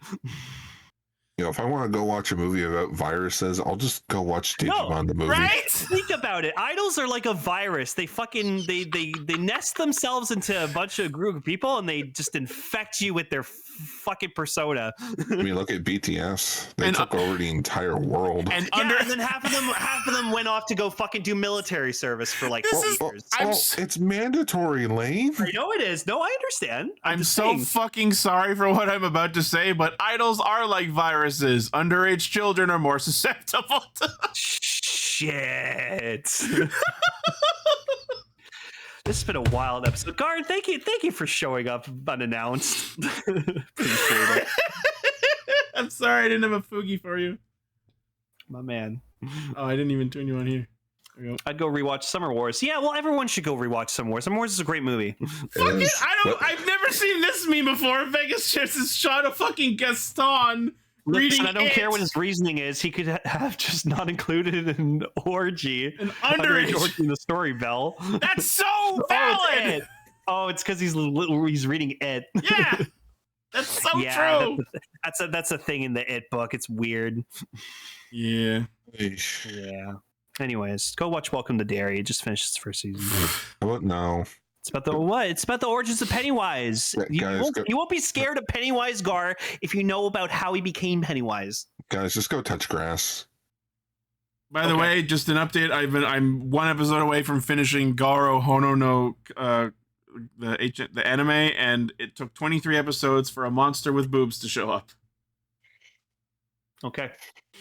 I just gotta say, like, I'm glad we're taking a break next week, just because in 2 weeks we're gonna have a fucking stellar episode, because by then we'll probably have the votes in for whatever fucking Rider movie we're getting, especially now that we know that anyone in the world can fucking vote for whatever movie they want. Yeah. So that's too much power for us to have. Plus we're gonna have a double episode, so we're gonna have double the Zeztz, double the Gozyuger. It's gonna be incredible. Double the pain. Oh, right. double the lack of Zero that's going to be in my life now, because he's not in the show right now. Zero? I was just thinking, I was like, hey, aren't we doing the... Oh, right. There's a double movie. It's funny how I don't remember what the schedule is when I'm the one that has to edit the schedule. Right. Yeah, you have a lot of shit going on in your head, so it's okay. I literally did this yesterday and I forget what's going on. Right. I'm forgetful Anyways, sometimes. That was the Gozyuger movie. I enjoyed it. Guard did not. Ichi had a blast with it. What a fucking trash fire. Holy fuck. But a fun trash fire. No. I had a good time. I don't care. This is a Siskel and Ebert situation where it's a thumbs down, thumbs up This is thing. a movie where I was patching Ichigo and This help save the world. This is the closest to Dawn Brothers Gozyuger has ever been of I hate it so fucking much that I am enjoying how much I'm laughing while hating it. Yeah, and there were 2 Don Momotaros in it, so there you go. Probably more. If the whole world became Reds, that means there was probably a shit fuck ton of Don Momotaros. There you go. Have that. Keep that in your brain. No, get it out. What if you, Ichi, turned into Don Momotaro in that moment? All right, now I'm happy to go on vacation. There you go. Anyways, everyone vote for Kamen Rider Build Be the 2. We need it. It's probably about Sento cloning himself, and there's 2 Sentos. No, because that's something Sento would fucking do. Absolutely, but follow me on this. If we get Be the 2, that means maybe later we could get Be the 3. Oh, Be's the 3. Oh shit. We just need this movie to have a moment where frickin' Night Rogue just goes Pima. Pima! Oh my god! No, we're not gonna make the Cross V Cinema non-canon. That was a good movie. I kind of disagree. It really fucked up everyone's characters. Yeah, whatever. Giving Evolt a redemption arc didn't taste good in my mouth. Or then it's prequel B4. Well done. It's the mission to Mars. Yeah. Oh, it's just what's his face going to Mars and then getting possessed by evil? No. It's just a one-shot camera. Like it's only one camera, and you only just see the shuttle for like 2 hours, and you just Like screwing around there. Like days going by. These guys picked a good fucking list of like Rider movies to make, because all of them sound so good. Right. Like even fucking Guy movies tempting, but like I really want a Decade movie. I voted for Decade. I had to vote for Decade. Oh, I want more Decade, dude. Now I'm just thinking, that was the last Sentai summer movie that we're gonna have for a while. I can't get over Tenno. I'm on fucking fire. Oh, it's great. Dino never disappoints, man. I meant to mention this earlier, but you know what will happen if we get a new Deno movie? More Deneb. Possible, yeah. Another Climax Jump remix. Another Climax Jump, another double action, maybe another Action Zero. but no Seiji Takaiwa. Maybe we'll get Takusato. Takusato will show up for 5 minutes and go, "Nice job, kid." Sure. And then new Deno will show up and be like, "Hey guys, remember me?" And they'll be like, "No." Dude, the Helheim Wars. Like, what could that mean? Is it like armored riders versus like overlords? Like, No. Oh no, it would be Kota coming back to Earth, and they'd be like, "So Kota, how long are you staying?" "Forever." "Wait, why?" So mine went crazy, and We're here to conquer Earth.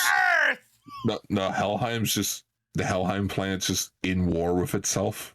Oh, so he gets like Michi and everyone back to like come help him like take back. No, he's staying down there. Oh, Koda's evil? No, Kota just comes to Earth and just stays there. He's like, "Nope, I had to bail. That planet's a lost cause."